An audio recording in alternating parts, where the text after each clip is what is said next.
গায়ে হলুদের সেই রমরমা উৎসবের মাঝেও রিদিকে কোথাও দেখা গেল না।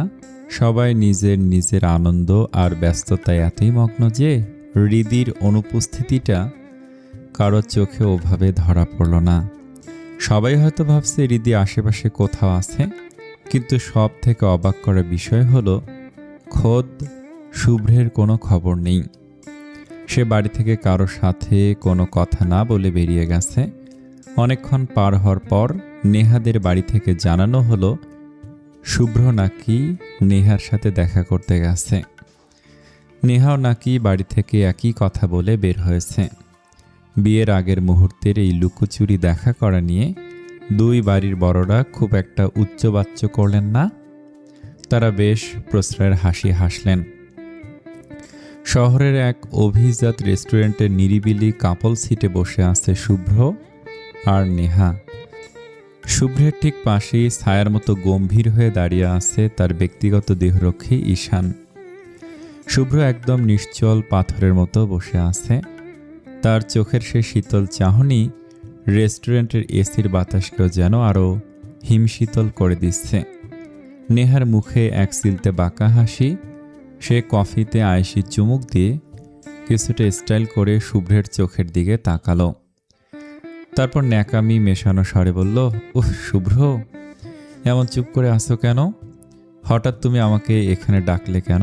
আমি তো ভেবেছিলাম বিয়ের আগে তুমি আমাকে কোনো স্পেশাল সারপ্রাইজ দিবে, কিন্তু এখানে এনে এভাবে মূর্তির মতো বসিয়ে রাখার মানে কি? শুভ্র এবার খুব শান্তভাবে নেহার দিকে তাকালো। তার চোখের মণি দুটো স্থির আর শীতল। সে অত্যন্ত নিচু কিন্তু স্পষ্ট স্বরে বলল, আমি তোমাকে বিয়ে করব না নেহা। শুভ্রের এমন বিস্ফোরক মন্তব্যে নেহা একটুও বিচলিত হলো না, বরং সে কোনো এক অশুভ তৃপ্তিতে নিজের চুলগুলো স্টাইল করে গুছিয়ে নিল। বেশ একটা অহংকারী আর বড়লোকি ভাব নিয়ে সোফায় পিঠ ঠেকে বসে শুভ্রের দিকে তাকিয়ে বলল, এই কথা এখন বলে তো আর কোনো লাভ নেই শুভ্র। কাল আমাদের বিয়ে, হাতে আর মাত্র কয়েকটা ঘন্টা সময়। শুভ্রর চোখে মুখে কোনো ভাবান্তর হলো না। সে আগের মতোই গম্ভীর গলায় বলল, তা কাল বিয়ে, কিন্তু বিয়ে তো এখনো হয়নি। নেহা কফির কাপটা টেবিলে রেখে বাঁকা হেসে বলল, হয়ে যাবে, সব ঠিকঠাক মতোই হয়ে যাবে। শুভ্র এবার একদম শান্ত চোখে নেহার দিকে তাকিয়ে বলল, কিন্তু নেহা, আমি যদি বলি বিয়েটা হবে না, এনি চান্স? নেহা একটুও ঘাবড়ালো না। সে কফির কাপটা সরিয়ে রেখে বেশ ধারালো গলায় বলল, তো তুমি আর তোমার পুরো পরিবার রাস্তায় নেমে পড়ার জন্য তৈরি হও। Get ready for that. Shubhro এবার কিছুটা তাচ্ছিলের হাসি দিয়ে বলল, নেহা, তোমার মনে হচ্ছে না তুমি আমাকে ব্ল্যাকমেল করে বিয়ে করছো? দিস ইজ রিয়েলি কল্ড লাভ। নেহা শটান হয়ে বসে নির্লজ্জের মতো বলল, হ্যাঁ তো, শুধু ব্ল্যাকমেল কেন, তোমাকে পাওয়ার জন্য আমি সব কিছু করতে পারবো মিস্টার সাইফান শুভ্র চৌধুরী। শুভ্র এবার সরাসরি নেহার চোখের দিকে তাকিয়ে অত্যন্ত ঘৃণার সাথে বলল, যদি গু খেতে বলা হয় তাহলে কি তুমি গুই খাবে? Will you do that? শুভ্রের সেই কুরুচিপূর্ণ কথা শেষ হতে না হতেই পাশে দাঁড়িয়ে থাকা ঈশান আর নিজের হাসি চেপে রাখতে পারল না। সে ফিক করে হেসে দিল। নেহা এবার অপমানে আর রাগে রিডি করে উঠল। সে অগ্নি দৃষ্টিতে শুভ্রের দিকে তাকিয়ে গর্জে উঠে বলল, হোয়াট দ্য হেল শুভ্র, তুমি কি আমার সাথে জোকস করছো? Are you out of your mind? Shubhro এবার নিজের সোফায় একদম আয়েশ করে হেলান দিয়ে বসল। তার চোখে মুখে কোনো বিকার নেই, বরং এক অদ্ভুত নির্লিপ্ততা। সে বরফ শীতল গলায় বলল, নেহা, আমার বেশি কথা বলা একদম পছন্দ না। I just don't like it. তুমি কি সোজা আঙ্গুলে বিয়েটা ক্যান্সেল করবে নাকি আমাকে আঙ্গুল বাঁকাতে হবে? Don't push my limits. Neha এবার তাচ্ছিলের হাসি দিয়ে বলল, শুভ্র, তুমি কিন্তু বড্ড জেদ দেখিয়ে কথা বলছো আমার সাথে। তুমি হয়তো ভুলে গেছো তোমাদের কোম্পানি এখন আমাদের ডিলের ওপর টিকে আছে। আমরা যদি জাস্ট একটা সাইন দিয়ে ডিল ক্যান্সেল করে দেই, তবে তোমার পুরো পরিবারকে কাল রাস্তায় বসতে হবে। শুভ্র নিজের জায়গায় অটল থেকে শান্ত গলায় বলল, সেটা নিয়ে তোমার এক ফোঁটা ভাবতে হবে না। I can handle my family. এখন জাস্ট বলো বিয়ে ক্যান্সেল করবে কি না। নেহা জেদি গলায় শটান হয়ে বসে উত্তর দিল, একদম না, আমি চৌধুরী বাড়ি আর সাইফান শুভ্র চৌধুরীর ওয়াইফ হয়েই ছাড়ব। That's my final decision. Shubhro এবার আর কোনো তর্কে গেল না। তার ধৈর্যের বাঁধ যেন ভেঙে গেছে। সে কেবল এক পলক ঈশানের দিকে তাকালো।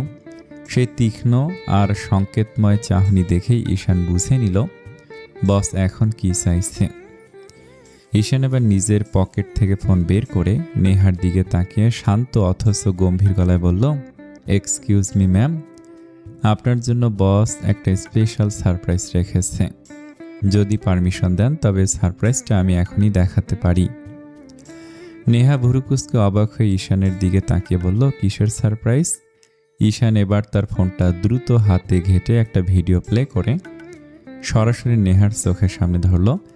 ফোনের স্ক্রিনে ভেসে ওঠা দৃশ্যগুলো দেখা মাত্রই নেহার সারা শরীর এক নিমিষে বরফের মতো শীতল হয়ে গেল। তার বড় বড় চোখ দুটো কোটর থেকে বেরিয়ে আসার উপক্রম হলো। মুহূর্তের মধ্যে তার সাজানো মুখের রং ফ্যাকাশে হয়ে গেল। তার কপাল বেয়ে দরদর করে ঘাম ঝরতে লাগলো। তার ঠোঁট দুটো ভয়ে কাঁপতে শুরু করলো। পরদিন সকালবেলা চৌধুরী বাড়ি যেন একটা জমজমাট মেলা। চারদিকে সাজ সাজ, রব আর মানুষের গুঞ্জন। সবাই যার যার পছন্দ মতো দামি পোশাক পরে তৈরি হয়েছে রাজকীয় বিয়ে বাড়িতে যাওয়ার জন্য। হৃদয় তৈরি হয়েছে একদম সাদামাটাভাবে, সবার ভিড়ে নিজেকে মিশিয়ে নিয়েছে সে।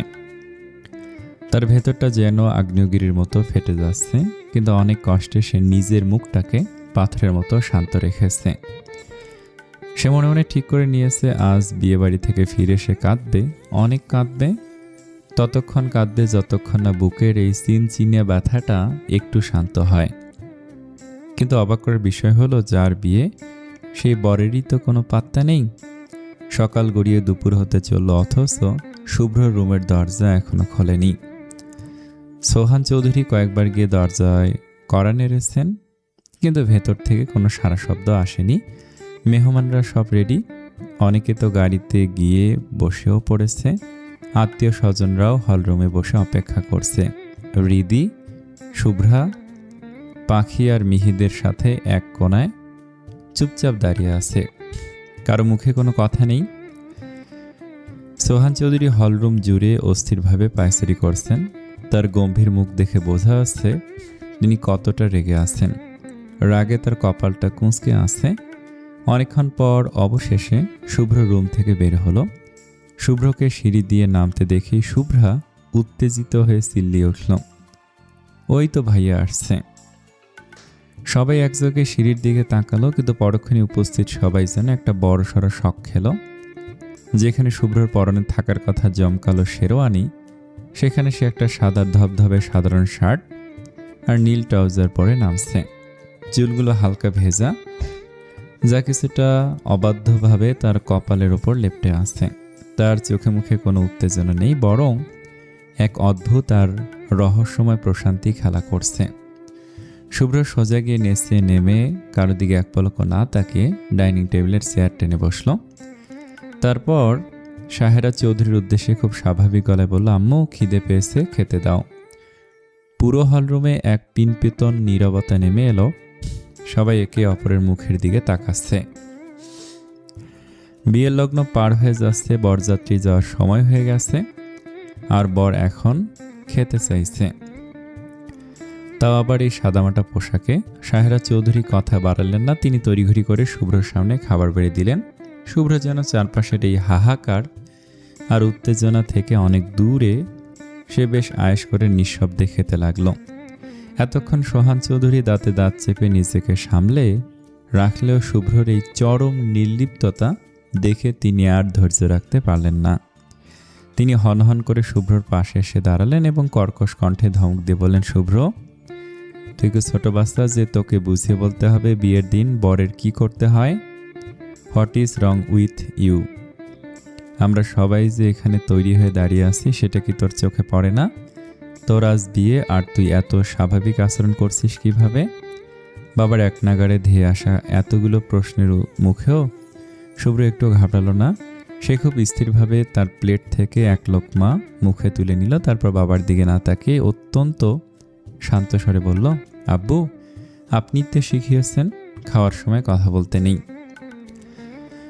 শুভ্র এমন ঠান্ডা আর যুক্তি নির্ভর জবাবে সোহান চৌধুরী এক মুহূর্তের জন্য থমকে গেলেন।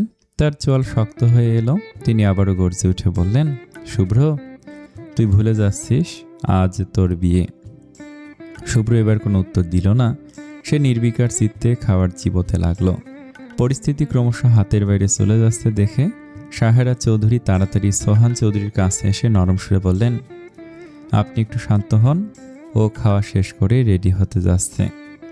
সোহান চৌধুরী আর কথা বাড়ালেন না। তিনি চরম বিরক্তি নিয়ে সোফায় দপ করে বসলেন। শুভ্র তখনও নিজের জায়গাতে আছে। চারপাশের এই হুলস্থুল যেন তাকে স্পর্শই করছে না। সে নিরুদ্বেগ চিত্তে খেয়ে যাচ্ছে। তুর্য শুভ্রর এমন অদ্ভুত আর অতি স্বাভাবিক আচরণ দেখে আর নিজেকে দমিয়ে রাখতে পারল না। সে বিড়ালের মতো টিপ টিপ পায়ে এগিয়ে এসে শুভ্রর একদম পাশে দাঁড়ালো। তারপর ফিসফিস করে কিন্তু বেশ সিরিয়াস বা রসিয়ে বলল, সিরিয়াসলি ভাই, বিশ্বাস কর, জীবনে এমন কুল বর আমি আর একটাও দেখি নাই। তুই একমাত্র বর যে কিনা নিজের বিয়ের দিন পর্যন্ত নাক ডেকে ঘুমাস, আবার সবাইকে রেডি করিয়ে দাঁড় করিয়ে রেখে নিজে এখন আয়েশ করে লাঞ্চ করছিস। Have some same man. বাহ ভাই বাহ, তুই সেরা। শুভ্র এক পলক আর চোখে তুর্যের দিকে তাকালো। শুভ্রর এই বরফ শীতল আর তীক্ষ্ণ চাহনি দেখা মাত্রই তুর্য একদম চুপসে গেল। সে মনে মনে ভাবল, বাপরে, এ তো জ্যান্ত যমরাজ। তুর্য আর এক মুহূর্ত সেখানে দাঁড়িয়ে থাকার সাহস পেল না। সোহান চৌধুরীর বিরক্তি যখন চরমে, ঠিক তখনই তার পাঞ্জাবির পকেটে থাকা ফোনটা সজোরে বেজে উঠল। তিনি ফোন বের করে স্ক্রিনের নাম্বারটা দেখেই সাহেরা চৌধুরীর দিকে তাকিয়ে রাগে গড়গড় করে বললেন, এই যে খানবাড়ি থেকে ফোন এসেছে, নিশ্চয়ই তারা গেটে অপেক্ষা করছে। এদিকে তোমার গুণধর ছেলে এখানে যমরাজের মতো বসে বসে গিলছে যেন আজ তার বিয়ে নয় অন্য কারো। কথাটা বলেই তিনি কড়া মেজাজে কলটা রিসিভ করলেন, কিন্তু ফোনের ওপাশ থেকে নিহার বাবা নাইম খানের কোনো রাগী কণ্ঠ নয়, বরং অত্যন্ত অসহায় আর ভেঙে পড়া কণ্ঠ ভেসে এলো। তিনি কাঁদতে কাঁদতে বললেন, ভাই সাহেব, কোন মুখে যে আপনাদের সামনে দাঁড়াবো তা ভেবে পাচ্ছি না। আসলে নেহা পালিয়ে গেছে। সে একটা চিঠি লিখে জানিয়ে গেছে সে অন্য কাউকে ভালোবাসে, শুভ্রকে সে বিয়ে করতে পারবে না। আই এম সো সরি ভাই সাহেব, আমাদের মাফ করে দেন, আমরা সত্যি লজ্জিত। মুহূর্তের মধ্যে সোহান চৌধুরীর পায়ের তলার মাটি যেন সরে গেল। সোহান চৌধুরী কিছু বলার সুযোগ পাওয়ার আগেই ওপাশ থেকে খট করে কলের লাইনটা কেটে গেল। তার ফ্যাকাশে মুখ আর পাথরের মতো বসে থাকতে দেখে ইকবাল এহসান দ্রুত এগিয়ে এসে উদ্বেগের সাথে বললেন, কি হলো ভাই সাহেব, কোনো প্রবলেম? সোহান চৌধুরী যেন নিজের কানকেও বিশ্বাস করতে পারছেন না। তিনি অস্ফুট স্বরে কাঁপা গলায় বললেন, নেহা পালিয়ে গেছে, সে শুভ্রকে বিয়ে করবে না। সোহান চৌধুরীর মুখ থেকে এই কথাটি বের হওয়া মাত্রই পুরো হল রুমে যেন একটা শক্তিশালী বোমা ব্লাস্ট হলো। উপস্থিত সবাই স্তম্ভিত, কারো মুখে কোনো ভাষা নেই। বিয়ের সব আয়োজন সম্পূর্ণ, অথচ কনে নেই। সবার মাঝে যদি কেউ একদম নিস্পৃহ থাকে সে হলো শুভ্র। সে তার খাওয়া শেষ করে দাঁত হাত মুছে ধীরস্থিরভাবে চেয়ার ছেড়ে উঠে দাঁড়ালো। আশেপাশে কি হচ্ছে, কার সম্মান যাচ্ছে, এসব নিয়ে তার কোনো মাথা ব্যথাই নেই। সে সোজা ভিড়ের মাঝে দাঁড়িয়ে থাকা হৃদির দিকে তীক্ষ্ণ চোখে তাকিয়ে হুকুমে সুরে বলল, হৃদি, আমার রুমে আয়। কথাটা বলে শুভ্র আর এক সেকেন্ডও সেখানে দাঁড়ালো না। কারো কোনো প্রশ্নের সুযোগ না দিয়ে সে হনহন করে সিঁড়ি বেয়ে নিজের রুমে চলে গেল।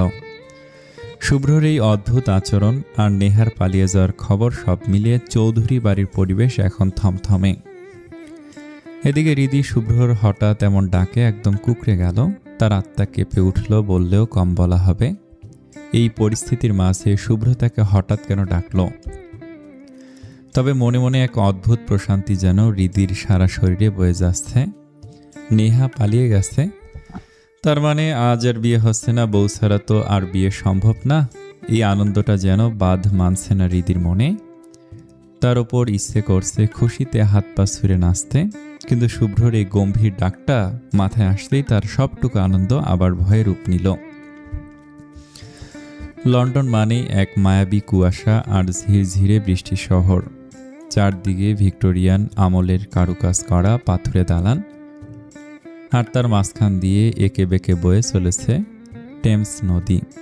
রাস্তার মোড়ে মোড়ে সেই আইকনিক লাল রঙের দোতলা বাস আর টেলিফোন বুথ। আকাশে সবসময় একটা ধূসর মেঘের খেলা চলে, যা শহরটাকে এক অদ্ভুত রাজকীয় আভিজাত্য আর রহস্যময়তায় মুড়িয়ে রাখে। লন্ডনের সেই বিলাসবহুল অ্যাপার্টমেন্টের ভেতরটা এখন এক ধ্বংসস্তূপ। নেহা যেন এক উন্মাদিনী। তার ড্রয়িং রুমের দামি ফুলদানি, ল্যাপটপ, এমনকি দেয়ালের পেন্টিংগুলো রেহাই পায়নি। সেসব আশ্রে আশ্রে ভাঙছে। কাল রাতেই সে যান বাঁচিয়ে ফ্লাইটে করে লন্ডনে পালিয়ে এসেছে। কিন্তু এখানে এসেও তার বুকের জ্বালাটা কমছে না। যাকে পাওয়ার জন্য সে হন্যে হয়ে উঠেছিল, যার জন্য সে সবকিছু বাজি রেখেছিল, সেই শুভ্রকে হাতের মুঠোয় পেয়েও এভাবে হেরে গেল। ভাবতে গেলে নেহা বাঘিনীর মতো হুঙ্কার দিয়ে উঠছে। কিছুক্ষণ পর রুমের দরজা ঠেলে ধীর পায়ে ভেতরে ঢুকল এক যুবক। ঠোঁটে জ্বলন্ত সিগারেট, শরীরটা উন্মুক্ত। আয়নার মতো দুধের ফর্সা তার গায়ের রং, আর সেই সুগঠিত বুক এবং পিঠ জুড়ে আঁকা রয়েছে বিভিন্ন সব জটিল ট্যাটু। পরনে কেবল একটা ঢিলেঢালা শর্ট প্যান্ট। এই যুবকটি আর কেউ নয়, নেহার বড় ভাই আরহাম খান নির্ভান। লন্ডনের অন্ধকার জগতের একচ্ছত্র অধিপতি, সে পুরোদস্তর এক মাফিয়া। নেহা এই বিপদে সব ফেলে তার এই ভয়ঙ্কর ভাইয়ের কাছে আশ্রয় নিয়েছে। নির্ভান এক হাতে সিগারেটের ধোঁয়া ছাড়তে ছাড়তে অন্য হাতে ফ্রিজ থেকে বের করা এক ক্যান ঠান্ডা কোক নোহার দিকে বাড়িয়ে দিল নেহার দিকে। নেহার বিধ্বস্ত চেহারার দিকে তাকিয়ে খুব শান্ত অথচ ভারী গলায় সে বলল, কুল ডাউন নেহা, নে এটা খা, মাথাটা একটু ঠান্ডা কর। নেহা লাল টকটকে চোখে ভাইয়ের দিকে তাকিয়ে ক্যানটা ঝটকায় সরিয়ে দিয়ে চিৎকার করে বলল, মাথা কিভাবে ঠান্ডা করব ভাইয়া? শুভ্র আমাকে অপমান করেছে, ও আমাকে গু খেতে বলেছে। আই কান টলারেট দিস। নির্ভান কোকটা বেশ জোর করেই নেহার হাতে ধরিয়ে দিল। তারপর সোফায় আয়েশ করে বসে সিগারেটে লম্বা একটা টান দিল। ধোঁয়াটা কুণ্ডলি পাকিয়ে উপরের দিকে উড়িয়ে দিয়ে খুব শান্ত গলায় বলল, জানিস নেহা, কোনো কিছু করার আগে একদম এক্সাইটেড হতে নেই। Never get emotional before a deal. তুই আগে কোকটা খা, মাথা ঠান্ডা কর, তারপর সব আমাকে খুলে বল। নেহার আগে ফুঁসতে ফুঁসতেই কোকের ক্যানে চুমুক দিল। তার চোখ দিয়ে তখনও রাগের আগুন ঝরছে। নির্ভান সিলিংয়ের দিকে তাকিয়ে বিড়বিড় করে বলল, শুভ্র, নাইস নেম। আমার বোনটার মন কেড়েছে একটা চোর। চুরির ফল তো তাকে পেতেই হবে। He has to pay for this. কথাটা বলেই নির্ভান সরাসরি নেহার চোখের দিকে তাকিয়ে তীক্ষ্ণ স্বরে প্রশ্ন করল, তুই এই শুভ্রকে চিনিস কিভাবে? How did you meet him? Neha কোকটা টেনে শেষ করে একটা দীর্ঘশ্বাস ফেলে হাঁপাতে হাঁপাতে বলল, চৌধুরী গ্রুপের অফিসের সিইও সে। আগে সোহান আঙ্কেল বসতেন, আমি ড্যাডের সাথে অফিসে গেলে শুধু ওনাকেই দেখতাম। কিন্তু হঠাৎ একদিন গিয়ে দেখি আঙ্কেলের জায়গায় তার ছেলে বসে আছে। তখনই জানতে পারি ওটাই আঙ্কেলের একমাত্র ছেলে, সাইফান শুভ্র চৌধুরী। প্রথম দেখা থেকে ওকে আমার ভালো লেগে যায়। এক কথায় বলতে পারো আমি ওকে ভালোবাসি ভাইয়া। আমার যেইভাবেই হোক শুভ্রকে চাই। I want him at any cost. Nirvan কিছু একটা গভীর চিন্তা করল। তার টেটু আঁকা আঙুলগুলো সিগারেটের ফিল্টারে খেলা করছে। সে হঠাৎ ভুরুকুঁচকে জিজ্ঞেস করল, তোর তো বিয়ে হতে যাচ্ছিল, সব তো সেটেল ছিল, তাহলে শুভ্র হঠাৎ তোর সাথে এমন কি করলো যার জন্য তোকে ওভাবে সব ফেলে পালিয়ে আসতে হলো? What happened just before a wedding? Hridi নেহার পালিয়ে যাওয়ার ঘটনাটা ভাবতে ভাবতে নিজের রুমে এলো। তার মাথায় এখন হাজার প্রশ্নের মেলা। নেহা কেন পালিয়ে গেল? কাল পর্যন্ত তো মেয়েটাকে এই বিয়ে নিয়ে বেশ উত্তপ্ত আর খুশি দেখছিল, তাহলে হঠাৎ কি এমন হলো? পরক্ষণেই সে নিজের মনকে মনে মনে একটা বড়সড় ধমক দিল, আরে ধুর, নেহা কেন পালিয়েছে সেটা দিয়ে আমার কি কাজ? পালিয়েছে এটাই তো মেঘনার চাইতেও জল। আমার শুভ্র ভাই অন্তত ওই ডাইনির হাত থেকে বেঁচে গেল। ভাবতেই হৃদি খুশিতে আত্মহারা হয়ে সোজা বিছানায় ধপাস করে শুয়ে পড়ল। কোলবালিশটা শক্ত করে জড়িয়ে ধরে বিছানায় গড়াগড়ি খেতে খেতে সে বিড়বিড় করে বলতে লাগলো, উফ, কি যে আনন্দ লাগছে। শুভ্র ভাই, ও আমার শুভ্র ভাই, ও আমার প্রিয় দর্শন পুরুষ, তোমালি ইত্তু ইত্তু আলাবু। হৃদি যেন খুশিতে হিতে জ্ঞান হারিয়ে ফেলেছে। সে চট করে উঠে গিয়ে রুমের দরজাটা লক করে দিল। তারপর ফোন থেকে একটা দেহাতি চটুল গান বের করে ভলিউম একদম বাড়িয়ে দিয়ে উড়ে ধরে নাচতে লাগলো। তার মনে হচ্ছে বুকের ওপর থেকে যেন হিমালয় পাহাড় সরে গেছে। ফোনে তখন তার স্বরে গান বাজছে, বরিশালের লঞ্চে ওইটা লইব কেবিন রুম, বন্ধু রে মোর বুকে লইয়া দিমু একটা ঘুম, ঠাইসা দিমু একটা ঘুম। হৃদি গানের তালে তালে কোমর দুলিয়ে নাচছে আর ভাবছে, যাক আপদ বিদায় হয়েছে। কিন্তু সে ভুলেই গেছে যে কয়েক মিনিট আগেই শুভ্র তাকে নিজের রুমে ডেকে পাঠিয়েছিল। নাচের মাঝে হঠাৎ হৃদির মনে পড়ে গেল শুভ্র তাকে নিজের রুমে ডেকেছিল। ভাবতেই তার বাঁধ ভাঙা খুশি মুহূর্তে প্রচণ্ড আতঙ্কে পরিণত হলো। হঠাৎ শুভ্র তাকে কেন ডাকলো? হৃদির ধারণা অনুযায়ী শুভ্র আগে যখনই কথা বলতো সরাসরি সামনেই বলে দিত। তবে এমন কি প্রয়োজন হলো যে তাকে আলাদা করে রুমে ডাকতে হলো? হৃদি অনেক কষ্টে নিজের ভয় সামলে নিয়ে একটা দীর্ঘশ্বাস ফেলল। তারপর রুম থেকে বের হয়ে সোজা শুভ্রর দরজার সামনে এসে দাঁড়ালো। রুমের দরজাটা খোলাই ছিল, কিন্তু হৃদির হার্টবিট যেন মুহূর্তে শতগুণ বেড়ে গেল। সে কোনো রকমে দরজা আলতো করে কড়া নেড়ে কাঁপা গলায় বলল, বাবু ভাইয়া আসবো?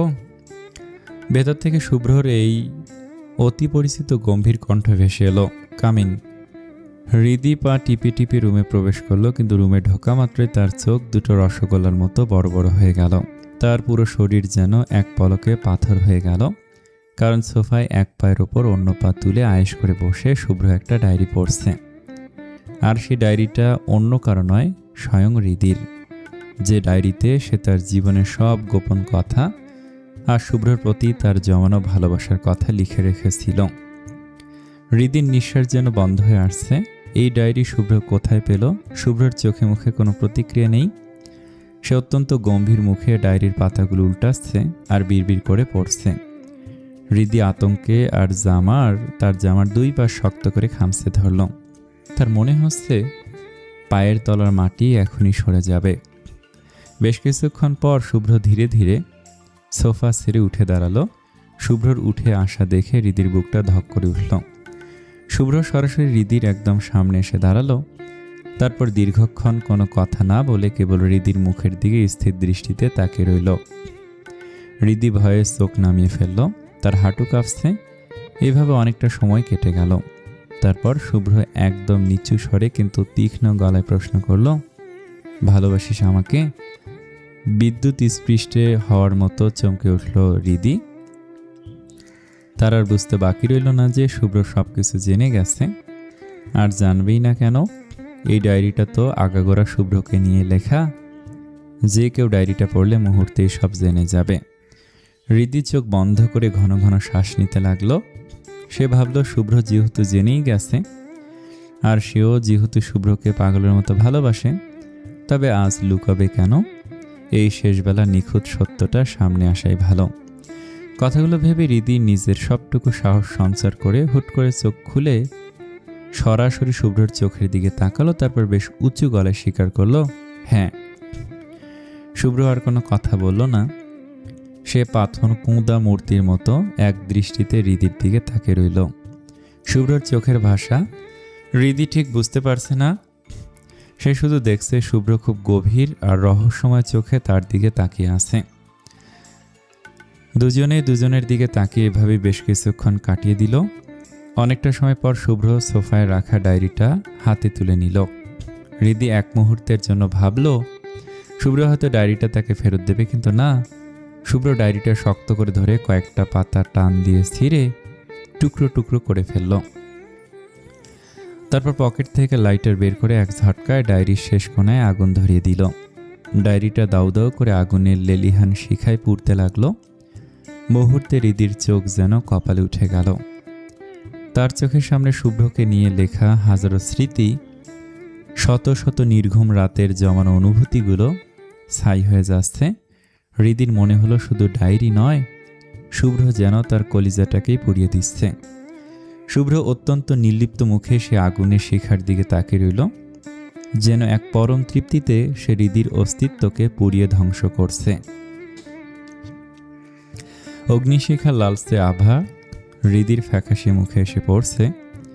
মেঝেতে পড়ে থাকা ডায়েরিটার শেষ অংশটুকু ধীরে ধীরে ছাই হয়ে যাচ্ছে।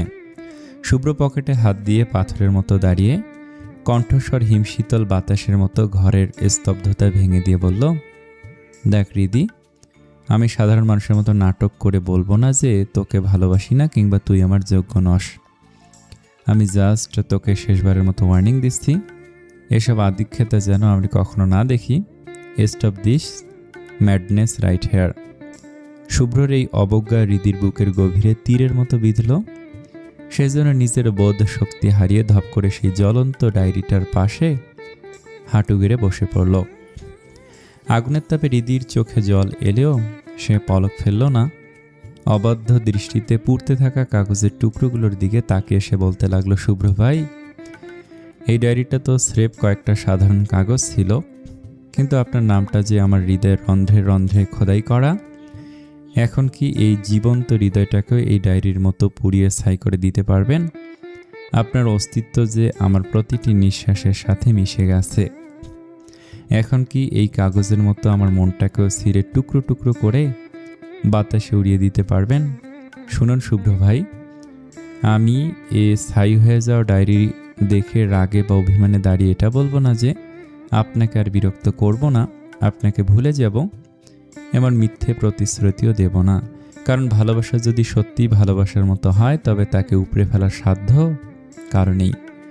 আপনি যেদিন এই ডায়েরির মতো আমার শরীরটাকে পুড়িয়ে কয়লা করে দিতে পারবেন আর আমার মনটাকে একদম নিশ্চিহ্ন করে দিতে পারবেন, সেদিনই হয়তো আপনি আমার থেকে মুক্তি পাবেন।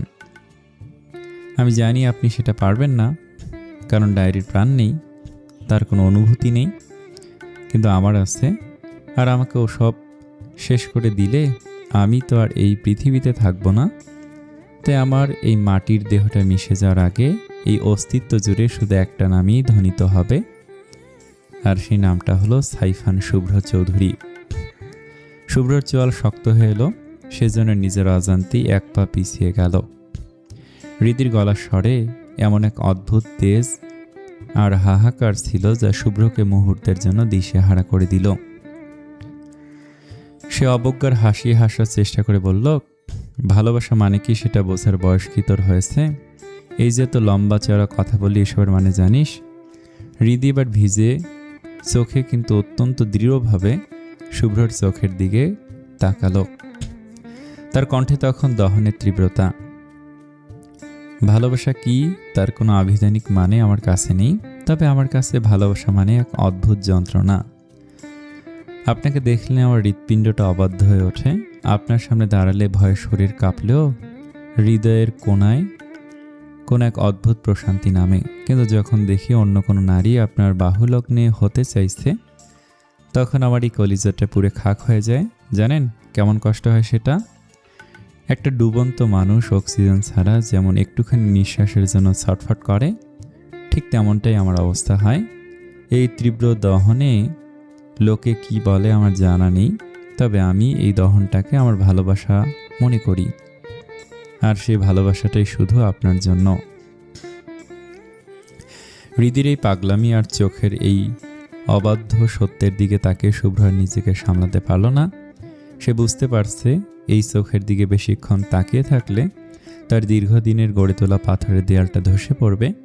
সে যে এই মায়ায় আটকে যেতে চায় না, কিন্তু এই মুহূর্তে হৃদির সান্নিধ্য তার ভেতরে এক তীব্র অস্থিরতা তৈরি করছে।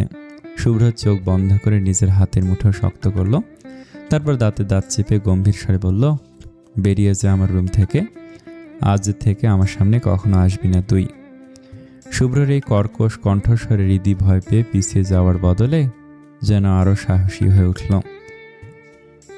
তার বছরের পর বছর জমানো আবেগগুলো আজ বাঁধ ভেঙে বেরিয়ে আসতে চাইছে। সে এক ঝটকায় এগিয়ে গিয়ে শুভ্র শার্টের কলারটা খামছে ধরল। শুভ্র চমকে গেল। হৃদি তখন কাঁপছে, কিন্তু তার চোখে তখন জেদ। সে প্রায় চিৎকার করে বলে উঠল, আমাকে ভালোবাসলে কি হবে আপনার? কোনো দিক দিয়ে কি কম পড়বে আপনার? জানেন শুভ্র ভাই, আপনি আমার কৈশোরী জীবনের সেই পুরুষ যাকে সেই কাল থেকে আমি এই হৃদয়টা দিয়ে বসে আছি।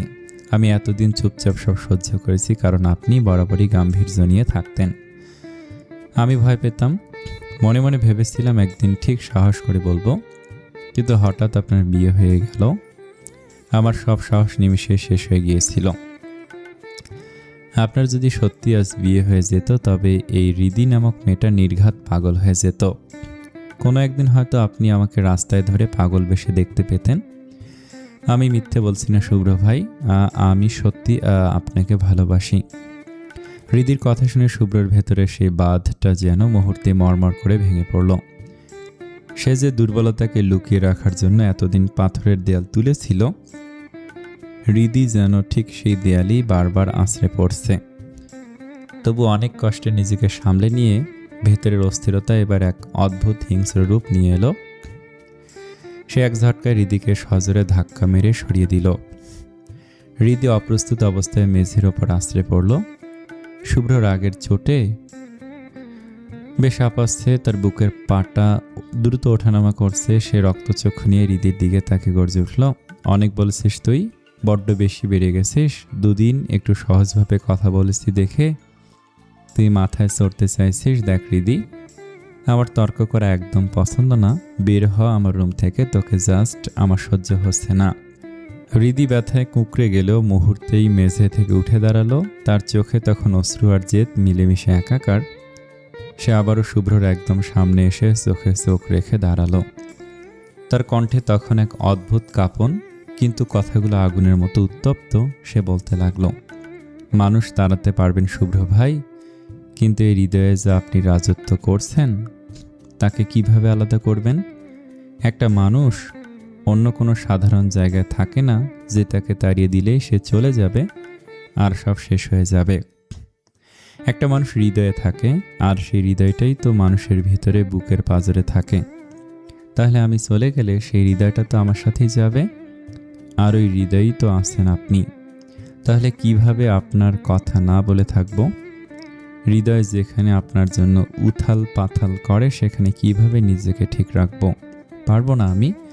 হৃদয় আছে তাই ভালোবাসবো, মন আছে তাই মনে রাখবো চিরজীবন, মুখ আছে তাই বলবো আপনাকে নিয়ে সব কথা। You can kick me out of your room Shubhro ভাই, but you can never kick yourself out of my heart. কথাগুলো বলে হৃদি আর এক মুহূর্ত সেখানে দাঁড়ালো না। চোখের জল আড়াল করার জন্য সে ঝড়ের বেগে শুভ্র রুম থেকে বেরিয়ে গেল। তার পায়ের শব্দ মিলিয়ে যাওয়ায় তার পুরো ঘরে এক গুমোট নিস্তব্ধতা নেমে এলো। শুভ্র চোখ বন্ধ করে লম্বা লম্বা শ্বাস নিতে লাগলো। তার উত্তাল বুকটা তখনও দ্রুত ওঠানামা করছে। হৃদির কলার চেপে ধরা সেই স্পর্শ আর তার চোখের ওই অবাধ্য আগুনের তেজ শুভ্রর শরীরের প্রতিটি রক্তকণায় যেন এক অদ্ভুত শিহরণ জাগিয়ে দিয়ে গেছে। সে ধীর পায়ে মেঝেতে পড়ে থাকা সেই পুড়ে যাওয়া ডায়েরিটা ছাইয়ের স্তূপের সামনে গিয়ে দাঁড়ালো। কিছুক্ষণ সে নিষ্পলক চেয়ে রইল সেই কালচে অবশেষের দিকে। তারপর তার ঠোঁটের কোণে এক চিলতে রহস্যময় আর বাঁকা হাসি ফুটে উঠল। এক হাসিতে একাধারে অবজ্ঞা আর এক গভীর মোহের মিশ্রণ। শুভ্র বিড়বিড় করে নিজের মনেই বলে উঠল, ক্ষমা করিস মনোমোহনী, অজান্তেই তোকে কষ্ট দিয়ে ফেললাম। হয়তো সামনে আরও দেব, শুধু একটু শুয়ে নিস। তবে এইভাবেই আমাকে ভালোবেসে চলিস, কথা দিচ্ছি। সময় হলে সেই সব কষ্ট এক সমুদ্র ভালোবাসা দিয়ে ডুবিয়ে দেব। শুভ্র হাঁটু করে বসে আধপোড়া ডায়েরিটা এক টুকরো কাগজ তুলে চোখের সামনে ধরল, আর সে আধপোড়া ডায়েরির কাগজের দিকে তাকে মনে করতে থাকলো কাল রাতের ঘটনা। ফ্ল্যাশব্যাক। কাল রাতে শুভ্র রেস্টুরেন্ট থেকে ফিরতে ফিরতে অনেক রাত হয়ে গিয়েছিল। বাড়ির সবাই তখন গভীর ঘুমে মগ্ন। শুভ্র নিজের রুমে ফ্রেশ হয়ে শুয়ে পড়েছিল ঠিকই, কিন্তু তার চোখের সামনে বারবার ভেসে উঠছিল সকালে দেখা সেই হৃদির শাড়ি পরা রূপকন্যা চেহারাটা। সে বারবার কোলবালিশ জড়িয়ে ধরে এপাশ ওপাশ করছিল, কিন্তু না, ঘুমের লেশমাত্র নেই। চোখ বন্ধ করলেই সেই মায়াবী মুখটা ভেসে উঠছে। শুভ্র একসময় বিরক্ত হয়ে বিছানা ছেড়ে উঠে দাঁড়ালো। রুম থেকে বেরিয়ে সে নিজের অজান্তেই হৃদির রুমের সামনে এসে হাজির হলো। শুভ্র নিজেও জানে না যে সে এই মাঝরাতে একটা মেয়ের রুমে কেন আসছে। সে আলতো করে দরজাটা ধাক্কা দিল, মুহূর্তে দরজাটা খুলে গেল। তার মানে হৃদি দরজা বন্ধ না করে ঘুমিয়ে পড়েছে। শুভ্র ধীর পায়ে সে অন্ধকার রুমে প্রবেশ করলো। ডিম লাইটের হালকা নীলসে আলোয় বিছানায় শুয়ে থাকা হৃদির নিষ্পাপ মুখটা স্পষ্ট হয়ে উঠল। শুভ্রর হার্টবিট যেন এক লাফে বেড়ে গেল। এই অনুভূতি শুভ্রর কাছে একদমই নতুন নয়, বড্ড চেনা। শুভ্র ধীরে ধীরে হৃদির বিছানার পাশে এসে হাঁটু গেড়ে বসল। হৃদি গভীর ঘুমে আচ্ছন্ন। ঘরে শুধু তার ছন্দময় বড় বড় নিঃশ্বাস নেওয়ার মৃদু শব্দ হচ্ছে। শুভ্র মন্ত্রমুগ্ধের মতো কিছুক্ষণ তাকিয়ে রইল হৃদির দিকে। হৃদির অবাধ্য কিছু চুল তার কপালে এসে লুটুপুটি খাচ্ছে। শুভ্রর খুব ইচ্ছে করছে সে অবাধ্য অলকগুলো খুব যত্ন করে কানের পিঠে গুজে দিতে। চুলগুলো ইচ্ছে যখন জেগেছে তখন তাকে অপূর্ণ রাখা শুভ্রর স্বভাব বিরুদ্ধ। সে অতি সন্তর্পণে হাত বাড়িয়ে পরম মমতায় হৃদির কপালে আসা চুলগুলো কানের পাশে সরিয়ে দিতে দিতে বিড় করে গেয়ে উঠল। শুভ্রর সেই বরফ শীতল হাতের স্পর্শ কপালে পেতেই হৃদি ঘুমের ঘরে তীব্রভাবে কেঁপে উঠল। এক অজানা শিহরণ যেন মুহূর্তেই তার সারা শরীরে বিদ্যুৎ তরঙ্গের মতো বয়ে গেল। শুভ্র হাতটা চমকে সরিয়ে নিতে চেয়েও পারল না। সে দেখল হৃদি একটু নড়েচড়ে নিল, তার গাঢ় ঘুমটা ভাঙল না। শুভ্র অপলক দৃষ্টিতে হৃদের সেই সাতপানা মুখের দিকে তাকিয়ে রইল। বেশ কিছুক্ষণ পর শুভ্র একটা দীর্ঘশ্বাস ফেলল। এই প্রথম সে নিজের ভেতরের কঠিন দেয়ালটা ভেঙে পড়তে দেখল। যে শুভ্র সবার কাছে পাথরের মতো শক্ত আর গম্ভীর, সেই শুভ্র আজ মাঝরাতে একটা সাধারণ মেয়ের পাশে বসে হিন্দি গানের কলি গাইছে। ঘটনার রেশ ধরে শুভ্রর মনের ভেতরের অস্থিরতা যেন আরো বেড়ে গেল। সে নিজের অনুভূতির ওপর নিয়ন্ত্রণ হারাচ্ছে টের পেয়ে দীর্ঘশ্বাস ছাড়ল। শুভ্রর মতো কঠিন মানুষের জন্য এই মায়া বড্ড বেমানান, কিন্তু যার মায়া এত ভয়ঙ্কর তার থেকে দূরে থাকা কি এতটাই সোজা? যতই সে নিজেকে পাথরের আড়ালে লুকিয়ে রাখুক না কেন, এই অদৃশ্য মায়ার টান তাকে প্রতিনিয়ত দুর্বল করে ছাড়ছে। শুভ্র আবারও বিছানায় শুয়ে হৃদির দিকে তাকালো। ডিম লাইটের হালকা আলোয় মেয়েটাকে কোনো এক অপার্থিব রূপকথার রাজকন্যার মতো নিষ্পাপ লাগছে। শুভ্র ঝুঁকে এসে হৃদির কানের কাছে মুখ নিয়ে নেশালো এক তপ্ত কণ্ঠে ফিসফিস করে বলল, আমার ঘুম হারাম করে নিজে দিব্যি কত শান্তিতে ঘুমাচ্ছিস তুই, তাই না? ঘুমিয়ে নে হৃদি, এই সুযোগ আর বেশি দিন পাবি না। আমার সময়টাও খুব তাড়াতাড়ি চলে আসছে। যেদিন তোকে নিজের করে নেব সেদিন একটা রাতও তোকে শান্তিতে ঘুমোতে দিব না, একদম বুকের সাথে পিষে ফেলবো তোকে। কথাগুলো বলার সময় শুভ্রর গলায় এক অদ্ভুত আদিম নেশা খেলা করছে। তার নিজের নিঃশ্বাসের তাপ হৃদির গলায় গিয়ে আছড়ে পড়ছে। শুভ্র উঠতে যাবে, ঠিক তখনই তার চোখে পড়ল হৃদির বালিশের পাশে থাকা একটা ডায়েরির ওপর। সে অতি সাবধানে অত্যন্ত সন্তর্পণে ডায়েরিটা হাতে তুলে নিল। হালকা আলোয় সবটা স্পষ্ট না হলেও ডায়েরির জীর্ণ দশা দেখে সে বুঝতে পারল এটা হৃদির অতি যত্নে রাখা কোনো জীবন খাতা। শুভ্রর ব্যক্তিত্বে অন্যের ব্যক্তিগত জিনিসে হাত দেওয়ার মতো অভ্যাস কোনোদিন ছিল না, কিন্তু আজকের এই রাতটা যেন সব নিয়ম ভাঙার। শুভ্র মনে মনে নিজেকে শাসন করলো ঠিকই, কিন্তু পরক্ষণে ভাবল অন্যের বেলা যেটা অপরাধ, হৃদির বেলা সেটা তার অধিকার। হৃদির জীবনের গোপন কথাগুলো জানতে সে প্রয়োজনে এমন হাজার হাজার অপরাধ করতে রাজি। শুভ্র আর এক মুহূর্ত দেরি করল না। ডায়েরিটা শক্ত করে মুঠোয় চেপে ধরে সে নিঃশব্দে হৃদির রুম থেকে বেরিয়ে নিজের অন্ধকার করিডোর ধরে নিজের ঘরের দিকে বেরিয়ে গেল। রুমে ফিরে শুভ্রের ভেতরের অস্থিরতা যেন চরমে পৌঁছালো। সেই বিছানায় বসে ডায়েরিটা হাতে নিল, কিন্তু সেটি খোলার সাহস পাচ্ছিল না। তার হাত দুটো মৃদু কাঁপছে। বুকের ভেতরে এক অজানা আশঙ্কা, যদি তার এই মনোমোহনীর জীবনে অন্য কারো ছায়া থাকে, যদি এই ডায়েরির পাতায় অন্য কোনো পুরুষের নাম লেখা থাকে। এই ভয়টা শুভ্রের মতো আত্মবিশ্বাসী মানুষকে মুহূর্তেই কুঁকড়ে দিচ্ছে। অবশেষে একরাশ দ্বিধা নিয়ে শুভ্র ডায়েরিটা খুলল। প্রথম পৃষ্ঠা উল্টাতেই তার চোখ আটকে গেল। অনেক সুন্দর করে ডিজাইন করা একটি বড় নাম সেখানে জ্বলজ্বল করছে। আমার প্রিয় দর্শন পুরুষ শুভ্র ভাই। নামটা দেখে শুভ্রের হাত থেকে ডায়েরিটা প্রায় পড়ে যাচ্ছিল। সে এক মুহূর্তের জন্য পাথরের মতো স্থির হয়ে তারপর দাঁড়িয়ে গেল। চোখ বড় বড় করে সে নামটার দিকে তাকিয়ে রইল। নিজের নামটা যেন তার কাছে পৃথিবীর সবচেয়ে অপরিচিত শব্দ বলে মনে হতে লাগলো। সে কি সত্যি নিজের নাম দেখছে, নাকি শুভ্র নামে তার মনোমোহনীর নীল আকাশের জীবনে অন্য কেউ আছে? এই ভাবনাটা মাথায় আসতেই শুভ্রর বুকে এক চিন ব্যথার অনুভূতি হলো। সে দুইবার ঢোক গিলে নিজেকে শান্ত করার চেষ্টা করলো। তারপর ধীরে ধীরে পৃষ্ঠা উল্টে একদম প্রথম থেকে পড়তে শুরু করলো। আজ রবিবার, তারিখ 6/3/2020। লিখতে শুরু করছি আমি আজ প্রথম একটি মানুষকে নিয়ে। আর সেই মানুষটি হলো আমার মামাতো ভাই সাইফান শুভ্র চৌধুরী।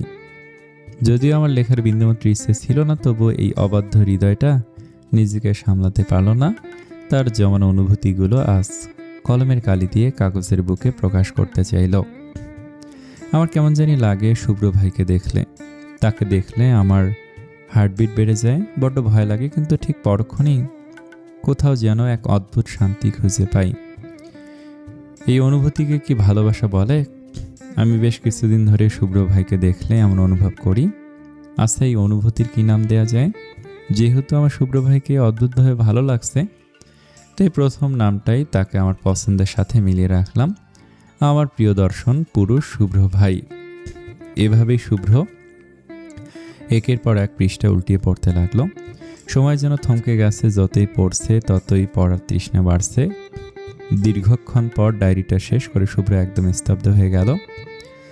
কয়েক সেকেন্ডের জন্য সে যেন এই পৃথিবীর বাস্তবতার বাইরে কোনো এক গভীর কল্পনা জগতে হারিয়ে গেল, যাকে পাওয়ার জন্য সে নিজেকে এতদিন যোজন যোজন দূরে সরিয়ে রেখেছে।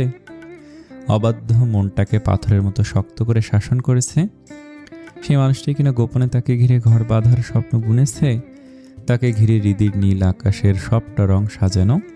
হৃদির প্রতিটা নিঃশ্বাসে যে শুভ্রর নাম মিশে আছে, সেটা আজ এই কাগজগুলো চিৎকার করে বলছে। শুভ্রর বুকের ভেতর এক অদ্ভুত প্রশান্তি আর আনন্দের হিল্লোল বয়ে গেল। সে নিজের অজান্তেই ডায়েরিটা পরম মমতায় বুকের সাথে চেপে ধরল। কিন্তু সেই সুখ বেশিক্ষণ স্থায়ী হলো না। কয়েকবার লম্বা শ্বাস নিতেই শুভ্রর মনে এক তীব্র আতঙ্ক দানা বেঁধে উঠল। হৃদির এই পাগলামি যদি জানাজানি হয়ে যায়, তবে তো সব শেষ হয়ে যাবে। সোহান চৌধুরী আত্মীয়দের মধ্যে আত্মীয়তা একদমই পছন্দ করেন না। তার উপর তিনি রাবেয়া এহসানকে অন্ধের মতো বিশ্বাস করেন। হৃদির এই গোপন ভালোবাসার কথা জানলে সোহান চৌধুরী নিশ্চিতভাবে তার আদরের ফুপিকে ভুল বুঝবেন। দুই পরিবারের এই মধুর সম্পর্ককে বিষ মিশে যাবে। আর এই ঝড়ের মাঝখানে পড়ে হয়তো শুভ্র চিরকালের জন্য হৃদিকে হারিয়ে ফেলবে। কথাগুলো ভাবতেই শুভ্রর কপালে দুশ্চিন্তার ভাঁজ পড়ল। সে বিছানা থেকে উঠে দেয়ালের উপর দুই হাত ভর দিয়ে মাথা নিচু করে দাঁড়িয়ে রইল। তার চোয়াল শক্ত হয়ে এলো। সে দাঁতে দাঁত চেপে বিড়বিড় করে নিজেকে শাসাতে লাগলো, না, আমি হৃদিকে হারাতে পারবো না। ওকে পাওয়ার জন্য আমাকে যতটা কঠোর হতে হয় আমি হব। এভাবে আমাকে দুর্বল হতে চলবে না, শক্ত হতে হবে। Shubhro, please just control yourself, don't let this emotion weakness you. বর্তমান কল্পনার জগৎ থেকে বেরিয়ে এলো শুভ্র। ডায়েরির শেষ অংশ পাতাটুকু হাতের মুঠোয় শক্ত করে চেপে ধরে সে আপন মনেই হেসে উঠল। তার ঠোঁটের কোণে ফুটে ওঠা সে হাসিতে এক অদ্ভুত প্রশান্তি আর ভালোবাসা মাখানো। সে বিড়বিড় করে বলল, পাগলি একটা। শুভ্র আলমারির গোপন ড্রয়ার থেকে অতি যত্নে রাখা ডায়েরিটা বের করল। শুভ্র যে ডায়েরিটা হৃদির সামনে পুড়িয়েছে সেটা আসল ছিল না। শুভ্র কাল রাতেই ঠিক হৃদির ডায়েরির মতো একই রকম একটা ডায়েরি জোগাড় করেছিল। সারা রাত জেগে সে হৃদির হাতের লেখা নকল করে ডায়েরির কিছু অংশ কপি করেছিল, যাতে ডায়েরিটা পড়ানোর সময় হৃদি দূর থেকেও ধরতে না পারে যে ওটা নকল। শুভ্র আসল ডায়েরিটার ওপর পরম মমতায় হাত বুলালো।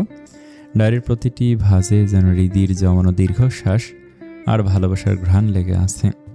শুভ্র ডায়েরিটার দিকে নেশাতুর চোখে তাকে গভীর আবেগে বলল, আমি এই ডায়েরিটা কিভাবে পোড়াবো? এই ডায়েরিটা পুড়ালে তো মনে হবে ডায়েরি পুড়ছে না, নিজেকে পুড়াচ্ছি। তোর প্রতিটি অক্ষরে যে আমার নাম লেখা রিদি, তোকে পোড়ানোর সাধ্য আমার যেমন নেই, তোর দেয়া এই অনুভূতিগুলো স্থায়ী করার ক্ষমতাও এই শুভ্রর নেই। শুভ্র ডায়েরিটা আবার ডয়ারে একদম গভীরে লুকিয়ে রাখলো। সে জানে এই নিষ্ঠুর নাটকটা না করলে রিদির এই পাগলামি কখনো থামবে না। যদি সে প্রশ্রয় দেয় তবে রিদি আরও পাগলামি শুরু করবে, আর রিদির এই অবাধ্য প্রেম যদি লোক জানে, প্রকাশ পেয়ে যায়, তবে সম্পর্কের যে জটিলতা তৈরি হবে তাতে শুভ্রর রিদিকে হারানোর ভয় সবচেয়ে বেশি। শুভ্র আয়নার সামনে গিয়ে দাঁড়ালো। তার পরনের শার্টের কলারটা এখনো কুঁচকে আছে, ঠিক যেখানটায় রিদি তার অধিকার নিয়ে খামচে ধরেছিল। শুভ্র আয়নায় নিজের প্রতিচ্ছবির দিকে তাকে রহস্যময় হাসল। তার চোখ বলছে আজ রিদির চোখে যে আগুনের ফুলকি সে দেখেছে, সে আগুনই একদিন তাদের দুজনকে এক করবে। কিন্তু তার আগে এই বিরহ আর নিষ্ঠুরতার খেলা তাকে খেলতেই হবে। রিদি রুমে এসে বিছানায় ধপ করে বসে পড়ল। নিজের দুই হাত বিছানায় ভর দিয়ে মাথা নিচু করে সে অঝরে কাঁদতে লাগলো। শুভ্র তার সাথে অবজ্ঞা করেছে, তাকে তাড়িয়ে দিয়েছে, এতে রিদির খুব একটা খারাপ লাগছে না, কারণ শুভ্র ভাই তো এমনই। কিন্তু ওই ডায়েরিটা, ওটা তো স্রেফ একটা খাতা ছিল না, ওটা ছিল রিদির গত কয়েক বছরের নির্ঘুম রাতের সঙ্গী আর তার জীবনের এক অর্ধেকটা অংশ। ডায়েরিটা না হয় শুভ্রকে নিয়ে লেখা ছিল, কিন্তু অনুভূতিগুলো তো একান্ত রিদির ছিল। শুভ্রর রক্ত মাংসের হাত দুটো কিভাবে পারল আরেকজনের পবিত্র অনুভূতিগুলো এভাবে পুড়িয়ে ছাই করে দিতে? রিদি হেসকি তুলে চোখের পানি মুছল। আগুনের সেই লেলিহান শিখা যেন এখনো তার চোখের মনি আচ্ছন্ন করে রেখেছে। সে শূন্য দৃষ্টিতে জানালার ওপাশে তাকিয়ে দাঁতে দাঁত চেপে বলল, খুব খারাপ লাগছে জানে শুভ্র ভাই, আপনি আজ ডায়েরিটা না আমাকে পুড়ালেন, কিন্তু আমি জ্বলে পুড়ে ছাই হয়ে গেলেও সেই ছাইয়ে আপনাকেও নিয়ে পুড়ব, আমার ভালোবাসার আগুনে আপনাকেও পোড়াবো। অন্যদিকে নির্বাণের কথা শুনে নেহার রাগ মুহূর্তে ভয়রূপ নিল। তার মনে হলো পায়ের তলার মাটি দুলছে, শরীরটা যেন মুহূর্তেই হিমশীতল হয়ে এলো। নির্বাণের রাগী চেহারার তীক্ষ্ণ কণ্ঠস্বরে নেহা আর নিজেকে ধরে রাখতে পারল না। সে দুই হাত দিয়ে মুখ ঢেকে ফুঁপিয়ে কেঁদে উঠল। বোনের এমন অসহায় কান্না দেখে নির্বাণের কলিজায় যেন কেউ মোচড় দিয়ে ধরল। সে সোফা থেকে বিদ্যুৎ বেগে উঠে এসে নেহার দুই কাঁধ শক্ত করে ধরে ঝাঁকে বলল, নেহা পিওর ডল, কাঁদছিস কেন? বল আমায় কি হয়েছে? শুভ্র তোর সাথে কি করেছে? কোনো খারাপ কিছু করেছে? তুই একবার বল, এই কুত্তার বাচ্চাকে আমি জ্যান্ত মেরে ফেলবো। আরহাম খান নির্বাণের বোনের দিকে চোখ তুলে তাকাবে আর সে জীবিত থাকতে পারবে? এমন কোনো ছেলে এই দুনিয়ায় আজও জন্মায়নি। বলো কি করেছে? নেহা হাউমাউ করে কেঁদে উঠল। তার কণ্ঠস্বর কাঁপছে, আর নির্বাণের চোখের দিকে তাকানোর সাহসটুকু সে হারিয়ে ফেলেছে। সে ভাঙা গলায় বলল, না ভাইয়া, শুভ্র কিছু করেনি, সব আমি করে ফেলেছি ভাইয়া। শুভ্র আমার গোপন ভিডিও বের করে ফেলেছে। নির্বাণের জন্য কথাটার মানে বুঝতে কিছুটা সময় লাগলো। সে ভুরুকুচকে কপালে গভীর ভাঁজ ফেলে পাথরের মতো স্থির হয়ে দাঁড়িয়ে রইল। তার কান যেন বিশ্বাস করতে পারছে না যা সে শুনল। সে অত্যন্ত গম্ভীর গলায় জিজ্ঞেস করল, গোপন ভিডিও মানে কি বলছিস এসব নেহা? ক্লিয়ারলি বল। নেহা মাথা নিচু করে কান্না ভেজা কণ্ঠে পুরো কাহিনীটা বলতে শুরু করলো। ফ্ল্যাশব্যাক। ঈশানের ফোনের স্ক্রিনে ভিডিওটা দেখা মাত্রই নেহার সারা শরীর অবশ হয়ে এলো। সে দুই পা পিছিয়ে গেল, তার হৃৎপিণ্ডটা যেন গলার কাছে চলে এসেছে। সে কাঁপা কাঁপা গলায় ঈশানের দিকে তাকে বলে, ঈশান তুমি এই ভিডিও পেলে কোথায়? ঈশান তখন শুভ্রর দিকে তাকিয়ে একবার তাচ্ছিলের হাসি দিল, তারপর নেহার দিকে ফিরে বলল, ম্যাম, মানুষটা হিন্দু হতে পারি, কিন্তু আপনাদের এসব নষ্টামি ধরতে বসের বুদ্ধি আর ঈশানের কেরামতি যথেষ্ট।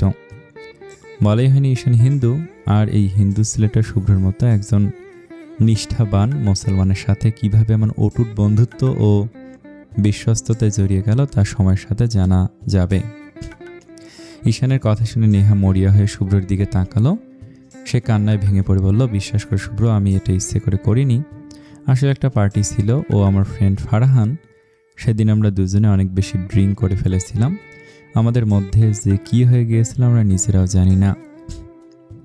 শুভ্রর চোখে তখন কোনো মায়া ছিল না, ছিল কেবল চরম অবজ্ঞা। সে পকেটে হাত দিয়ে খুব নিস্পৃহ গলায় বলল, আমার বিশ্বাসে তোমার কি যায় আসে নেহা? আই ডোন্ট কেয়ার, কিন্তু তোমার কি নিজের রুচি বলে কিছু নেই? এই সস্তা ক্যারেক্টার নিয়ে ভাবলে কি করে যে তোমার মতো একটা মেয়েকে আমি বিয়ে করব? না মানে আমার কি ভাতের অভাব নাকি বাড়ির অভাব যে তোমাকে বিয়ে করতে হবে? নেহা তখন তার শেষ অস্ত্রটা ছাড়লো। সে চোখ রুখে দাঁড়িয়ে হুমকি দিয়ে বলল, কিন্তু তুমি আমাকে বিয়ে না করলে তোমাদের পরিবার রাস্তায় নামবে, ভুলে যেও না। Your family will be on the street. Shubhro ঠোঁটের কোণে তখন সেই চেনা বিষাক্ত আর বাঁকা হাসিটাই ফুটে উঠল। সে এক পায়ে গিয়ে খুব শান্ত কিন্তু ধারালো গলায় বলল, আর আমরা রাস্তায় নামলে তোমাদের পরিবারের সবার সম্মান ধুলে মিশে যাবে Neha. Just think about it. আমরা না হয় রাস্তায় কোনো এক কোনায় মাথা গুঁজে থাকতে পারবো, কিন্তু তোমার ফ্যামিলির কপালে তো জুতোর বাড়ি ছাড়া আর কিছু জুটবে না। That will be a real disaster. Neha ভুরুকুচকে আতঙ্কে অস্থির হয়ে বলল, মানে কি বলতে চাইছো তুমি? ক্লিয়ারলি বলো। ঈশান তখন শয়তানি হাসি দিয়ে ফোনের স্ক্রিনটা নেহার চোখের সামনে আরও একটু উঁচিয়ে ধরলো, তারপর বাঁকা স্বরে বলল, মানে খুব সহজ ম্যাম, আপনার আর আপনার ওই ফুলের মতো পবিত্র ফ্রেন্ড ফারহানের ল্যাংটা মানে তুক্কু আসলে এই সুন্দর ভিডিওটা যখন পুরো পাবলিক দেখবে তখন লোকে কি বিউটিফুল সব কমেন্ট আর লাইক করবে। ইস, বস কত ভালো, চিন্তা করুন তো। নেহা ম্যামকে কোনো কষ্ট ছেড়ে ভাইরাল করে দিতে চাইছে। নেহার সারা শরীরেই স্যাত করে উঠল। মেরুদণ্ড দিয়ে যেন একটা হিমশীতল স্রোত বয়ে গেল। এই ভিডিও যদি সত্যি সত্যি ইন্টারনেটে চলে যায় তবে তার জীবনটাও ধুলে মিশে যাবে। নেহা বড় বড় চোখে শুভ্রর দিকে তাকিয়ে চিৎকার করে বলল, দেখো শুভ্র, এটা কিন্তু একদম ভালো হচ্ছে না। You are blackmailing me. তুমি আমাকে ব্ল্যাকমেল করতে পারো না, এটা ক্রাইম। শুভ্র ঠোঁটের কোণে সেই চিরচেনা তাচ্ছিল্যের হাসি ফুটিয়ে সে ধারালো গলায় বলল, সো হোয়াট? তুমি করতে পারলে আমি কেন পারবো না? এইটা কি কোনো স্ক্রিপ্টে লেখা আছে যে শুধু তোমরাই গেম খেলবে? তুমি কি জানো না নেহা, সোজা আঙুলে ঘি না উঠলে আঙুল বাঁকাতে হয়? কথা সত্যি কিনা জানি না, তবে পয়জন দিয়েই কিন্তু পয়জন কাটতে হয়। You deserve this. নেহা এবার মাথা নিচু করে ফেলল। তার শরীর থরথর করে কাঁপছে। শুভ্র যে এতটা শার্প আর চালাকবাজ হতে পারে সেটা সে কল্পনা করতে পারেনি। কিন্তু তার মাথায় একটা প্রশ্নে ঘুরপাক খাচ্ছে, শুভ্র এই ভিডিওটা পেল কোথায়? এই ভিডিওর কথা তো সে আর ফারহান ছাড়া আর কেন জানার কথা ছিল না। নেহার অস্তিত্ব এখন সংকটের মুখে। সে কোনো রকমে নিজের গলা পরিষ্কার করে বলল, তুমি এখন আমার কাছ থেকে ঠিক কী চাও? শুভ্র এক মুহূর্ত দেরি না করে বাসখাই গলায় আদেশ দিল, ক্যান্সেল দিস ম্যারেজ। আজকে এই বিয়েটা ক্যান্সেল করো। I want to be free. Neha এবার সম্পূর্ণ ভেঙে পড়ল। সেই হিতাহিত জ্ঞান হারিয়ে শুভ্রের পা জড়িয়ে ধরল। রেস্টুরেন্টের মেঝেতে বসে কান্নায় ভেঙে পড়ে সে আকুতি করতে লাগলো, শুভ্র প্লিজ বিশ্বাস করো, আমি তোমাকে অনেক ভালোবাসি। তুমি প্লিজ আমার ইমোশন নিয়ে খেলো না। দেখো আমি যা করেছি সেটা ভুল ছিল, আই নো, কিন্তু সেই ভুলের জন্য তুমি আমাকে মাফ করে দাও। I really love you so much. Shubhro, তোমাকে ছাড়া আমি শেষ হয়ে যাব। শুভ্রর চোখে মুখে প্রচণ্ড বিরক্তি আর ঘৃণা। সে নিজের পা জড়িয়ে থাকা নেহার দিকে তাকিয়ে নিচু স্বরে কিন্তু কঠোরভাবে বলল, গু খাও তুমি। বলে শুভ্র এক ঝটকায় নিজের পা ছাড়িয়ে নিল। সে নিজের দামি হাত ঘড়িটার দিকে একবার তাকিয়ে অত্যন্ত দাম্ভিকতার সাথে রেস্টুরেন্ট থেকে বেরিয়ে যেতে যেতে নেহার উদ্দেশ্যে শেষবারের মতো ওয়ার্নিং দিয়ে গেল, সময় আজ রাতটুকু, you have only one night. এখন তুমি ভাবো কি করবে, বিয়েটা ক্যান্সেল করবে নাকি নিজেকে ইন্টারনেটে দেখবে? Choice is yours. বর্তমান। নেহার কাহিনী বলা শেষ হতে না হতেই নির্বাণ সজোরে একটা থাপ্পড় বসিয়ে দিল নেহার গালে। থাপ্পড়ের তীব্রতায় নেহা সিটকে সোফার ওপর গিয়ে পড়ল। সে গালে হাত দিয়ে থরথর করে কাঁপতে লাগলো। নির্বাণের শরীর রাগে রিরি করছে, তার চোখ দিয়ে যেন আগুন ঝরছে। নির্বাণ ঘৃণায় চোখ মুখ কুঁচকে বলল, ছি নেহা ছি, তুই এতটা নিচে নেমে গেছিস। আমি ভাবতাম তুই জাস্ট একটু মডার্ন ছেলে মেয়েদের সাথে ঘুরিস, পার্টি করিস, কিন্তু তাদের সাথে এসব ছি। আমার নিজের বোন হিসেবে তোকে পরিচয় দিতেও এখন ঘৃণা লাগছে। You are a disgrace to our family. Neha হাউমাউ করে কেঁদে উঠল। সে নির্বাণের পায়ের কাছে বসে পড়ে বলল, ভাইয়া বিলিভ মি, ওই দিন আমি আর ফারহান কেউ কারো সেন্সে ছিলাম না, কি থেকে কি হয়ে গেছে আমরা নিজেরাও জানি না। ফারহান আমাকে বারবার প্রমিস করেছিল যে এসব কথা কাউকে বলবে না, কিন্তু আমাদের ভিডিও কে করলো আর শুভ্রর হাতেই বা সেটা কিভাবে গেল আমি কিছু জানি না ভাইয়া। নির্বাণ কিছুক্ষণ পাথরের মতো দাঁড়িয়ে রইল, তার মাথায় এখন হাজারটা চিন্তা ঘুরপাক খাচ্ছে। সে কিছুটা শান্ত হওয়ার চেষ্টা করে লম্বা শ্বাস নিল, তারপর খুব ঠান্ডা আর হিমশীতল গলা জিজ্ঞেস করলো, তোর এই সো কল্ড ফ্রেন্ড ফারহান এখন কোথায়? What is he? নেহা মাথা নিচু করে ভাঙা গলায় উত্তর দিল, আমি ওর কোনো খোঁজ পাচ্ছি না ভাইয়া, ওর কোনো সোশ্যাল মিডিয়া সব বন্ধ। নির্বাণ ঠোঁটের কোণে একটা বিষাক্ত আর বাঁকা হাসি ফুটিয়ে তুলল, তার চোখের মনি এখন শিকারী বাঘের মতো জ্বলছে। সে হাতের মুঠো শক্ত করে বলল, তোর ক্ষতি করে সে এত সহজে পার পেয়ে যাবে? How is it possible? Farhan যদি মাটির নিচে লুকিয়ে থাকে, আরহাম খান নির্বাণ তাকে টেনে বের করবে। ডোন্ট ওয়ারি নেহা, এই ফারহানকে আগে আমি দেখে নেব, তারপর আসবো শুভ্রর কাছে। ও তোকে ব্ল্যাকমেল করার সাহস দেখিয়েছে। I will make him pay for this. বিকেলবেলা ঈশান বাইক চালিয়ে সোজা শুভ্রদের বাড়ির সামনে এসে থামল। শুভ্রদের বাড়ির সামনে বাইকটা থামিয়ে হেলমেটটা খুলতেই ওপরতলার ব্যালকনি থেকে নজর পড়ল শুভ্রার। ঈশানকে এতদিন পর বাড়িতে আসতে দেখে শুভ্রার চোখে মুখে খুশির ঝিলিক খেলে গেল, তবে সেই খুশিতে মিশেছিল পাহাড় সমান দুষ্টুমি। সে ঠোঁটের কোণে একটা বাঁকা হাসি ফুটে দ্রুত নিজের রুম থেকে বেরিয়ে এলো। ঈশান বাড়ির ভেতরে পা দিতেই দেখল সোফায় বসে ইকবাল, এহসান আর সোহান চৌধুরী খুব গম্ভীর কোনো আলোচনায় মগ্ন। ঈশানকে দেখা মাত্রই সোহান চৌধুরীর কপালে ভাঁজ পড়ল, মুখটা হয়ে গেল মেঘলা, দিনের মতো থমথমে। ঈশান তার মনের অবস্থা আঁচ করতে পেরেও সৌজন্যতার খাতিরে বলল, আঙ্কেল কেমন আছেন? সোহান চৌধুরী নিউজ পেপার থেকে চোখ না সরিয়ে খুব নির্লিপ্ত গলায় বলল, ভালো, তুমি? জি আঙ্কেল, ভালো আছি। ঈশান আর কথা বাড়ালো না, সে জানে এই বাড়িতে তার উপস্থিতি সোহান চৌধুরীর কাছে খুব একটা সুখকর নয়, কারণ ঈশান হিন্দু আর সোহান চৌধুরী কোনোভাবেই মানতে পারেন না যে তার ছেলে একজন হিন্দু ছেলের সাথে ছায়ার মতো লেগে থাকবে। ঈশান তাই যথাসম্ভব তাকে এড়িয়ে দ্রুত সিঁড়ি দিয়ে উপরে উঠতে লাগলো।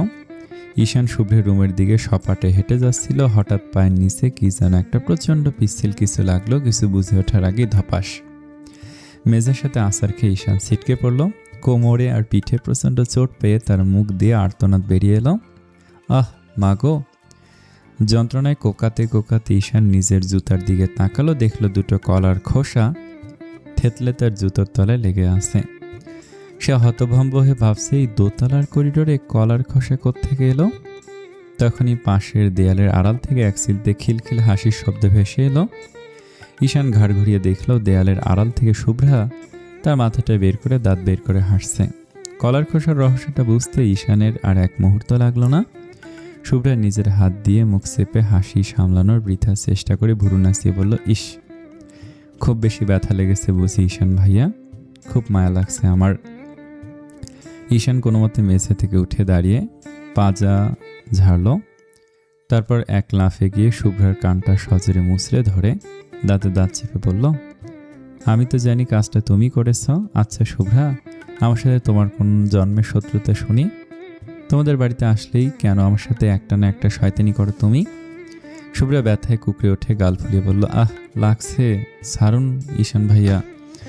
আর শুনুন, আপনার সাথে দুষ্টুমি করতে আমার জাস্ট ফাটাফাটি লাগে, আমার খুব ভালো লাগে আপনাকে পৌঁছাতে। ঈশান কানটা আরও একটু ঘুরিয়ে দিয়ে বলল, তাই? এই বাদরামি আর কতদিন চলবে? এখন যে বড় হচ্ছে এইটুকু কাণ্ডজ্ঞান কি মাথায় ঢোকে না তোমার? শুভ্রা নিজেকে ছাড়াতে ছাড়াতে ঘাড় তাড়া করে বলল, না এখন ঢোকে না, এখন দুষ্টুমি করছি, যতদিন জান আছে ততদিন করে যাব, তাতে কার কি? তাই নাকি? তুমি আমার সাথে যা খুশি করবা আর আমি কি মূর্তি হয়ে দাঁড়িয়ে থাকবো? শোনো শুভ্রা, বড় হয়েছে এখন এসব বাচ্চামো অন্তত আমার সাথে করা বন্ধ করো। বলে ঈশান কান ছেড়ে দিল।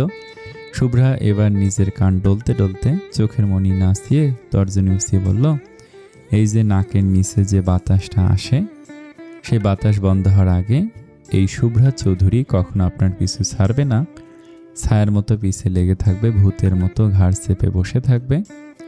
কথাগুলো মনে রাখেন ঈশান ভাইয়া। বলে শুভ্রা একটা মুখভঙ্গি করে কোমর দুলিয়ে চলে গেল যেন কোনো সিনেমার নামী নায়িকা। স্ট্রেস থেকে বিদায় নিচ্ছে। ঈশান শুভ্রার যাওয়ার পথের দিকে তাকিয়ে ঠোঁট গোল করে একটা লম্বা শ্বাস ছাড়ল। এই মেয়েটার তেজ আর পাগলামি যেন দিন দিন বাড়ছেই। ঈশান নিজেকে সামলে নিয়ে সোজা শুভ্র রুমের দরজার সামনে এসে দাঁড়ালো। দরজায় আলতো করে টোকা দিয়ে বলল, বস আসবো? ভেতর থেকে শুভ্র সে গম্ভীর আর পাথুরে কণ্ঠস্বর ভেসে এলো, না, বাইরে থাকো, যখন ভাইয়া বলে ডাকতে পারবে তখন ভেতরে এসো। ঈশান একদম থতমত খেয়ে গেল। বসের মেজাজ আজ ভালো ঠেকছে না, তবে সে আর পারমিশন নেওয়ার প্রয়োজন মনে করলো না। জানতো শুভ্রর এই রাগ সাময়িক। সে সোজা রুমে ঢুকে দেখল শুভ্র ল্যাপটপে গভীর মনোযোগ দিয়ে কিছু একটা করছে। স্ক্রিনের আলো শুভ্রর চোয়ালে আছড়ে পড়ছে। সেখানে এক অদ্ভুত কাঠিন্য। শুভ্র ল্যাপটপ থেকে চোখ না সরিয়ে আর চোখে ঈশানের দিকে একবার তাকালো, তারপর কিবোর্ডে আঙুল চালাতে চালাতে বলল, বসো। ঈশান সোফায় আরাম করে বসে সিরিয়াস গলায় কাজের কথা শুরু করলো, বস, আমি সব ডেটা চেক করছি, এভরিথিং ইজ পারফেক্ট। আর নাইম খান স্যার জানিয়েছেন তিনি ডিল ক্যান্সেল করবেন না, he is ready to move forward. Shubhro ঠোঁটের কোণে সেই পরিচিত বিষাক্ত আর বাঁকা হাসিটা ফুটে উঠল। সে ল্যাপটপটা একপাশে সরিয়ে রেখে খুব শান্ত কিন্তু শীতল গলায় বলল, ক্যান্সেল করবি বা কিভাবে? খান গ্রুপ যদি ডালে ডালে চলে তবে আমি চলি পাতায় পাতায়। They have no other option Ishaan, I already have them in my pocket. Shubhro আর ঈশান এরপর অফিসের বেশ কিছু জটিল আর সিরিয়াস বিষয় নিয়ে আলোচনা শুরু করলো। ঘরের গোমট স্তব্ধতা ছাপিয়ে কেবল তাদের প্রফেশনাল আলাপচারিতা শুভ্রের গভীর কণ্ঠস্বর প্রতিধ্বনিত হতে লাগলো। হৃদি নিজের ওড়নার দুই প্রান্ত দুই হাতে জড়িয়ে ধীর পায়ে হাঁটতে হাঁটতে ছাদে উঠে এলো। কাল তারা সবাই নিজেদের বাড়িতে চলে যাবে, এই কথাটা মনে পড়তেই তার বুকের ভেতরটা কেমন হাহাকার করে উঠছে। এই বাড়ি, এই পরিবেশ আর বিশেষ করে শুভ্র ভাইয়ের অস্তিত্ব থেকে দূরে যাওয়াটা যেন তার কাছে মৃত্যুর সমান। সে ছাদের গ্রিলটা শক্ত করে দাঁড়িয়ে রইল। বিকেলের হিমেল বাতাসে তার অবাধ্য চুলগুলো অবিরত মুখে এসে আছড়ে পড়ছে। হৃদির নিষ্পাপ আর বিষণ্ণ দৃষ্টি আকাশের এক কোণে স্থির হয়ে রইল। ঠিক তখনই কথা বলতে বলতে শুভ্র আর ঈশানও ছাদে উঠে এলো। ঈশান হৃদিকে ছাদে একা দাঁড়িয়ে থাকতে দেখে একগাল হেসে বেশ বন্ধুত্বপূর্ণ গলায় এগিয়ে এসে বলল, হাই হৃদি, কেমন আছো? অনেক দিন পর তোমার সাথে দেখা হলো। হৃদি হঠাৎ কথায় চমকে উঠে তাকিয়ে দেখলো ঈশান ভাইয়া। সে তাকে আগে থেকেই চেনে। হৃদি এবার ঘাড় ঘুরিয়ে পাশের দিকে তাকাতেই দেখলো শুভ্র দাঁড়িয়ে আছে। শুভ্র পকেট থেকে ফোন বের করে খুব মনোযোগ দিয়ে স্ক্রিন চাপছে, যেন চারপাশে কি হচ্ছে বা কে দাঁড়িয়ে আছে তাতে তার বিন্দুমাত্র আগ্রহ নেই। হৃদি এবার ঈশানের দিকে তাকিয়ে একটু ম্লান হেসে বলল, জি ভাইয়া ভালো, আপনি কেমন আছেন? এই তো চলছে। তাই ভর সন্ধ্যায় ছাদে একা কি করছো? এমনি একটু হালকা হাওয়া খেতে আসলাম। ও আচ্ছা, তা তোমরা কবে যাচ্ছ নিজেদের বাসায়? কাল চলে যাব, কলেজ আছে, অলরেডি 4 দিন মিস হয়ে গেছে। হৃদির এই কথা শেষ হতে না হতেই শুভ্র ফোন থেকে মুখ তুলল। সে সরু চোখে অত্যন্ত তীক্ষ্ণ আর রহস্যময় দৃষ্টিতে হৃদির দিকে তাকে প্রশ্নগুলো, শুনলাম তোদের কলেজ নাকি নিউ প্রফেসর আসছে, ডু ইউ নো হিম? হৃদি এবার জেদ করে মুখ বাঁকিয়ে জবাব দিল। তার কণ্ঠে তখন অভিমানের সুর স্পষ্ট। তাতে কি? নিউ প্রফেসর আসুক কিংবা উগান্ডার প্রধানমন্ত্রী আসুক, তাতে আপনার কি? আপনার ওসব নিয়ে মাথা ঘামানোর বিন্দুমাত্র দরকার নেই। হৃদির এমন তেরা কথা শুনে শুভ্র হাতের ফোনটা ধীরে সুস্থে পকেটে রাখলো। তারপর 2 হাত পকেটে ঢুকিয়ে দিয়ে হৃদির আপাদমস্তক একবার পরখ করে নিল। তার আর চোখে এখন গভীর গাম্ভীর্য। সে কিছুটা তাচ্ছিল্য শুয়ে বলল, বাহ, তোর মুখ তো দেখি রোবটের থেকে স্পিড। তে এত কথা বলিস কিভাবে রে তুই? মাঝে মধ্যে মনে হয় তোর গলায় কোনো পাওয়ারফুল ইঞ্জিন লাগানো আছে। হৃদি এবার যেন দাউ দাউ করে চলে উঠল। অভিমানে তার বুকটা ধকধক করছে। সে কয়েক পা এগিয়ে গিয়ে সরাসরি শুভ্রর একদম সামনে গিয়ে দাঁড়ালো। শুভ্রর চোখের গভীরে চোখ রেখে নিজের ঠোঁট ফুলিয়ে আঙুল দিয়ে দেখে জেদের সাথে বলল, এই যে দেখছেন, এই ঠোঁট আর এই জিভ নাড়িয়ে নাড়িয়ে কথা বলি, দেখেছেন? নাকি আরও কাছে এসে বুঝিয়ে দিতে হবে কিভাবে কথা বলি? আই থিঙ্ক আপনার ব্রেনটা একটু স্লো কাজ করছে শুভ্র ভাই। হৃদির এই দুঃসাহস আর চোখের আগুনের তেজ দেখে শুভ্র মুহূর্তের জন্য থমকে গেল। মেয়েটা যে এখনোর আগে অভিমানে হিতের জ্ঞান হারিয়ে আছে বসে, সেটা শুভ্র স্পষ্ট বুঝতে পারছে। সে এক পা পিছিয়ে গিয়ে ঘাড় বাঁকিয়ে অত্যন্ত নিস্পৃহ গলায় বলল, তোর সাথে কথা বলা আর পাবনার পাগলদের গণিত বোঝানো একই কথা। Just disgusting, I have no time for this nonsense. বলে শুভ্র আর 1 সেকেন্ড সেখানে দাঁড়ালো না, গটগট করে ছাদ থেকে নেমে গেল। হৃদি পাথরের মতো দাঁড়িয়ে তার চলে যাওয়ার দিকে তাকিয়ে রইল। তার চোখ দিয়ে তখন যেন আগুনের ফুলকি বেরোচ্ছে। সে দাঁত চেপে অভিমান মনে তারপর বলল, হ্যাঁ, আমি একটা বিরক্তকর আর অসহ্য মেয়ে, দরকার পড়লে আরও অসহ্য হব, তাতে আপনার কি? পরদিন সকালবেলা চৌধুরী বাড়িটা যেন হঠাৎ করে নিঝুম হয়ে এলো। মিহি পাখিরা চলে গেছে, আত্মীয় স্বজনরা বিদায় নিয়েছে। বাড়ি ভর্তি যে শোরগোল ছিল সেখানে এখন এক অদ্ভুত নিস্তব্ধতা। হৃদিরাও রেডি হয়েছে, একটু পরেই চলে যাবে। যাওয়ার আগে শুভ্রকে একবার বলে যাওয়াটা তার কাছে স্রেফ একটা কর্তব্য। হৃদি একদম রেডি হয়ে শুভ্রের রুমের দরজার সামনে এসে দাঁড়ায়। সে দরজায় নক করে বলল, আসবো? ভেতর থেকে শুভ্রর সেই গম্ভীর কণ্ঠস্বর ভেসে এলো, আয়। হৃদি ধীর পায়ে রুমে প্রবেশ করল। রুমে প্রবেশ করতেই তার পা দুটো যেন মেঝেতে গেঁথে গেল। আয়নার সামনে দাঁড়িয়ে শুভ্র কালো কুঁচকুঁচে একটা শার্ট পরেছে। সে শার্টের হাতা দুটো তার বলিষ্ঠ হাতের ওপরের দিকে ভাঁজ করেছে। হৃদির মনে একটা প্রশ্ন খেলে গেল। সে সবসময় শুভ্রকে কালো আর সাদা এই দুইটা রঙেই পরতে দেখেছে। কালো টি শার্ট, কালো শার্ট, নয়তো সাদা টি শার্ট আর সাদা শার্ট। এই দুই রঙের বাইরে শুভ্রকে সে কখনো কিছু পরতে দেখেনি। হৃদির মনে এই প্রশ্নটা উকি দিলেও পরক্ষণেই সে শুভ্রের দিকে তাকিয়ে সব ভুলে গেল। শুভ্রর সেই শ্যামবর্ণের গায়ের রং কালো শার্টের অন্ধকারের সাথে মিলে এক বিধ্বংসী সৌন্দর্যের সৃষ্টি করেছে। শুভ্র সে ধারালো পৌরষ আর শ্যামলা ত্বকের আভা হৃদির চোখের পলক আটকে দিল। শুভ্রর তীক্ষ্ণ চোয়াল আর হালকা দাড়ি ঘেরা মুখমণ্ডলে কালো রংটা এতটাই মোহনীয় মানিয়েছে যে হৃদি কথা বলতেই ভুলে গেল। সে মন্ত্রমুগ্ধের মতো তাকিয়ে রইল। এই পুরুষটার ওপর সে যতই অভিমান করে থাকুক, কিন্তু লোকটা সামনে থাকলে সে দুর্বল হয়ে পড়বেই। শুভ্র শার্টের হাতটা ফোল্ড করে দামি হাত ঘড়িটা কবজিতে পড়তে পড়তে আয়নার দিকে তাকিয়ে দেখল হৃদি তার দিকে স্তব্ধ হয়ে চেয়ে আছে। শুভ্র আয়নার প্রতিবিম্বের দিকে তাকিয়ে খুব নির্লিপ্ত গলায় বলল, চলে যাচ্ছিস? হৃদির ঘর কাটল। সে কোনো মতে নিজেকে সামলে নিয়ে ছোট করে বলল, এটাই বলতে এসেছিলাম। আপনি তো আমাদের বাসা অনেকদিন ধরে যান না, সময় পাইলে যায়েন বেড়াতে। শুভ্র এবার হাতের পারফিউমটা ঘাড়ের কাছে স্প্রে করল। পারফিউমের সেই মত্ত করা ঘ্রাণ পুরো রুমে ছড়িয়ে পড়ল। সে হৃদির দিকে না তাকিয়ে খুব ধীর স্থিরভাবে বলল, তো এইটা বলতে আসছিলি? হৃদি ম্লান মুখে বলল, হ্যাঁ, আসি, ভালো থাকবেন। বলে হৃদি বিষণ্ণ মনে চলে যেতে নিলে শুভ্রর ভরাট কণ্ঠস্বর কানে এলো, দাঁড়া। হৃদি থমকে দাঁড়িয়ে গেল। শুভ্র ধীর পায়ে হেঁটে এসে হৃদির একদম সামনে দাঁড়ালো। শুভ্র সেই কড়া পুরুষালী পারফিউমের ঘ্রাণ হৃদির নাকে যেতেই সে যেন এক অদ্ভুত আবেশে মাতাল হয়ে গেল। শুভ্র সরাসরি হৃদির চোখের দিকে তাকিয়ে গম্ভীর গলায় বলল, শোন, পাখির মতো বেশি উড়াউড়ি না করে এখন থেকে মন দিয়ে পড়াশোনা করিস। আর হ্যাঁ, কাল তোদের কলেজে নাকি নতুন এক প্রফেসর জয়েন করবেন। তার ক্লাস কোনোদিন মিস দিবি না, কারণ আমার মনে হয় প্রফেসরটা খুব একটা সুবিধার হবে না। হৃদি অবাক হয়ে প্রশ্ন করল, আপনি জানলেন কিভাবে? শুভ্র ঠোঁটের কোণে রহস্যময় এক সিলতে হাসি ফুটিয়ে বলল, জাস্ট গেস করেছি। ঠিক আছে, এখন যা, ভালো থাকিস। বলে শুভ্র আলমারি থেকে তার দামি কোটটা বের করে গায়ে জড়িয়ে নিল। সে হৃদির উত্তরে অপেক্ষা না করে দম্ভের সাথে রুম থেকে বেরিয়ে গেল।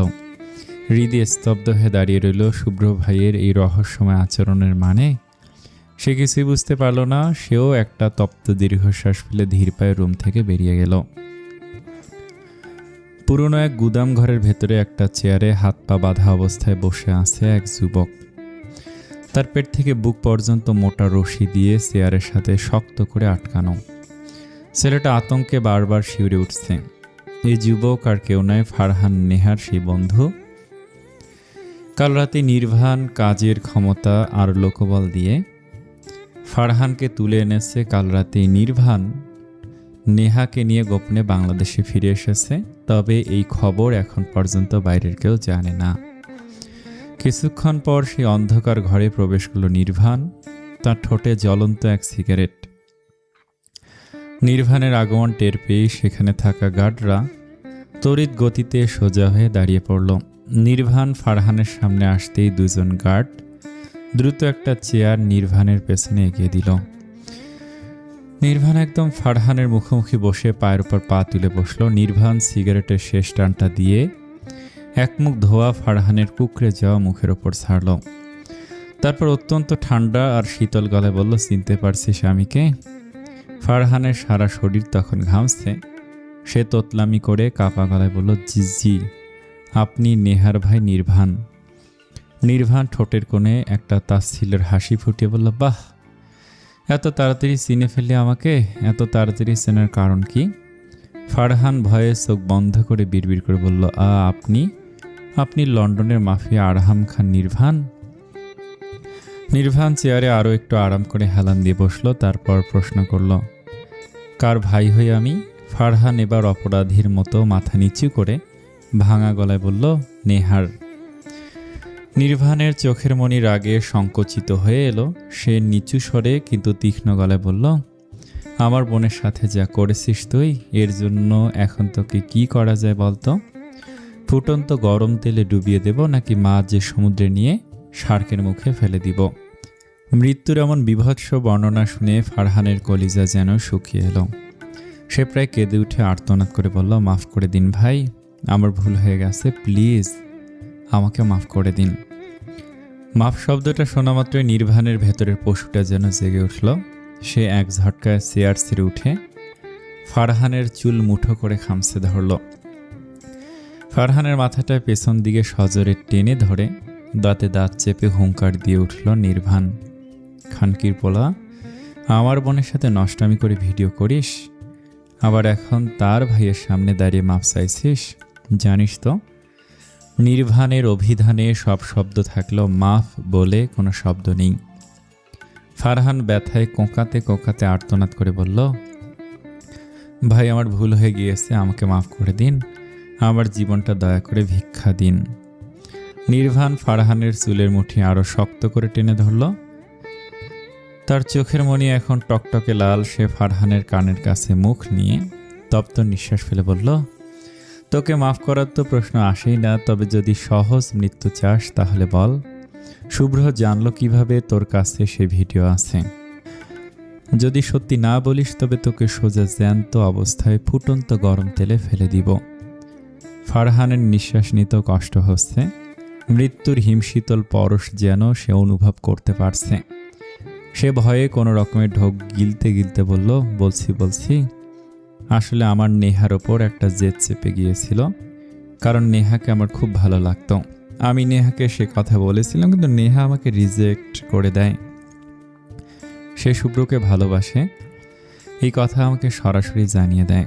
তখন অপমানে আমার জেদ বেড়ে যায়, তাই আমি একদিন নেহাকে নিয়ে পার্টিতে যাই, ওকে করা ড্রিঙ্কস করাই, নিজেও করি, তারপর নেহার সাথে ফিজিক্যাল রিলেশন করে ভিডিও করে রাখি, যাতে পরে নেহাকে ব্ল্যাকমেল করতে পারি।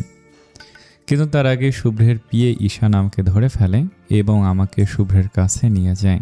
এরপর আমি সব স্বীকার করি। তারা আমাকে জানের ভয় দেখিয়ে ভিডিওটা আমার কাছ থেকে কেড়ে নেয়। আমার ফোন থেকে সব জিমেল থেকে ভিডিও ডিলিট করে দেয়। তারা আমাকে হুমকি দিয়ে বলে, যদি আর কখনো আমি নেহার ক্ষতি করার চেষ্টা করি তবে তারা আমাকে বাঁচতে দেবে না, মেরে ফেলবে। এবং নির্বাণ সব কথা শুনে রাগে হিতেহিত জ্ঞান হারিয়ে ফারহানের চুল ধরে আরো জোরে টান দিল।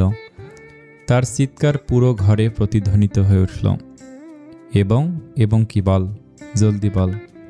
ফারহান হাঁপাতে হাঁপাতে গঙ্গাতে বলল, শুভ্রের বোন হৃদির পেছনে লেগেছিলাম আমরা কয়জন। আমার একটা বন্ধু শুভ্রের ফুফাতো বোন হৃদিকে পছন্দ করত। হৃদি আমার বন্ধুটাকে পাত্তাই দিত না।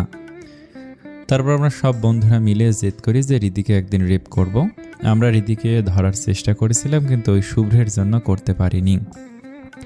ওই শুভ্র জান দিয়ে দেবে, কিন্তু হৃদির গায়ে একটা পরপুরুষের ফুলের টোকা দিলে তার জান কেড়ে নিবে। ওর ভয়ে আমি অনেক দিন লুকিয়েছিলাম। হৃদি নামটা শুনে নির্ভানের হাতের মুঠো ফারহানের চুল থেকে আলগা হয়ে গেল, তার চোখের মনি স্থির হয়ে গেল। সে অদ্ভুত এক শীতল গলায় বলল, হৃদি, কে এই মেয়ে? ফারহান ব্যথায় ফুঁসতে ফুঁসতে বলল, শুভ্রের ফুফাতো বোন। কিন্তু আমার সন্দেহ হয় শুভ্র আর হৃদির মাঝে গভীর একটা কিছু চলছে, কারণ শুভ্র হৃদিকে নিয়ে পাগলের মতো সিরিয়াস। হৃদির জন্য যান নিতেও পারে, আবার দিতেও পারে। নির্ভানের ঠোঁটে এবার এক পৈশাচিক আর শয়তানি হাসি ফুটে উঠল। এই তাহলে শুভ্রের আসল কলিজা?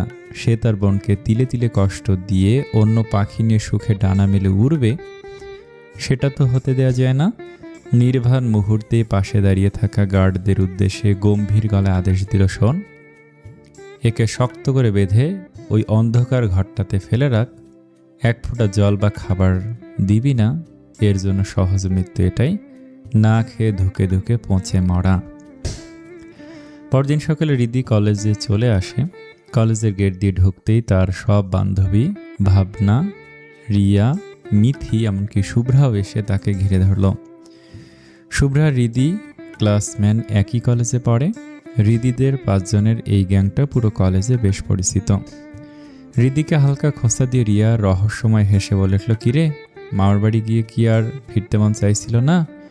শুভ্রার কাছ থেকে তো সব শুনলাম। শুভ্র ভাইয়ের নাকি বিয়ে ভেঙে গেছে, তার হবু ভাবির নাকি কার সাথে পগারপাড়। হৃদি বিরক্ত হয়ে মুখ বাঁকে বলল, এখন কি তোরা গেটে দাঁড়িয়ে এইটা নিয়ে পঞ্চায়েত বসাবি?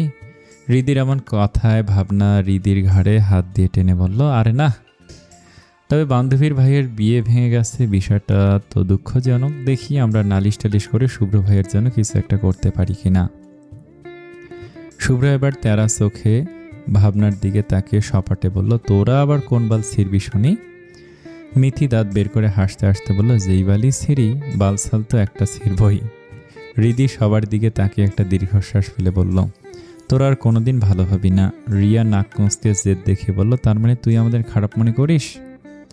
হৃদি হালকা হেসে তাচ্ছিল্য করে বলল, মনে করার কি আছে, তোরা নিজেরাই নিজেদের একবার আয়নায় দেখে নে। রিয়াকে আর পায়কে সে হৃদির পিঠে ধুমধাম কয়েকটা কিল ঘুষি বসিয়ে দিয়ে হাসতে হাসতে বলল, হারামজাদি, নিজে আমাদের গ্রুপে থেকে আমাদেরকেই খারাপ বলিস? বান্ধবীরা সবাই মিলে এভাবে অনেকক্ষণ আড্ডা দিয়ে হাসাহাসি করে ক্লাসের দিকে এগিয়ে গেল। তবে আজকে পুরো কলেজটা কেমন অন্যরকম ছমছমে লাগছে।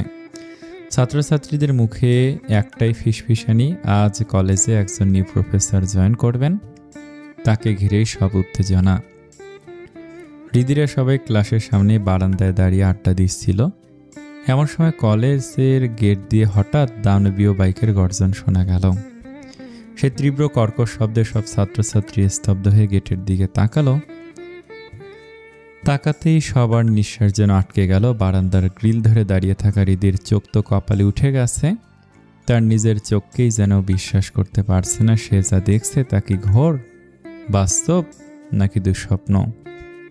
পুরো কলেজ যেন হঠাৎ এক পলকেই নিস্তব্ধ হয়ে গেল। সবার উৎসুক চোখ এখন গেটের দিকে, যেখানে একটা দানবীয় বাইক গর্জন করে এগিয়ে আসছে।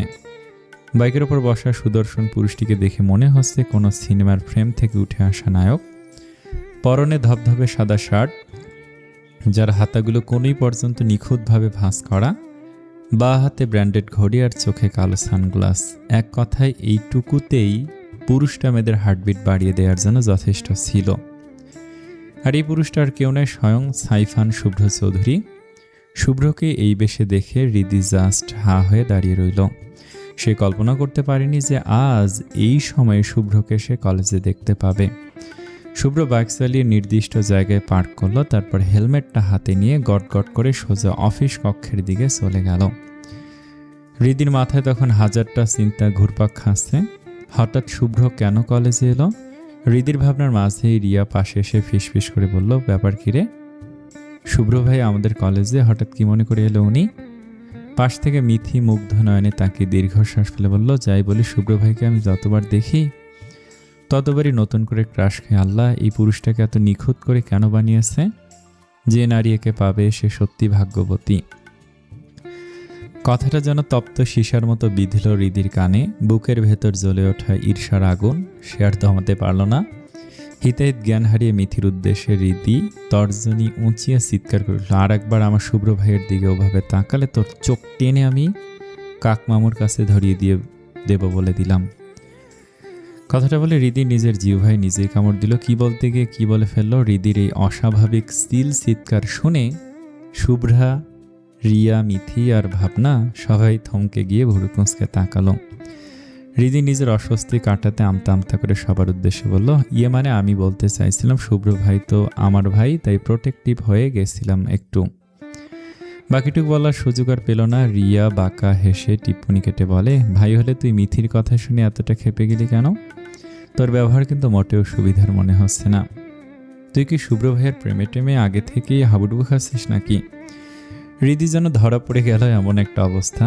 তার বুকের ভেতরটা দুরু দুরু কাঁপছে, তবু কোনো রকমের নিজেকে সামনে নিয়ে আড়ষ্ট গলায় বলল, তোরা যে মনে আসে মুখে তাই বলিস তোর।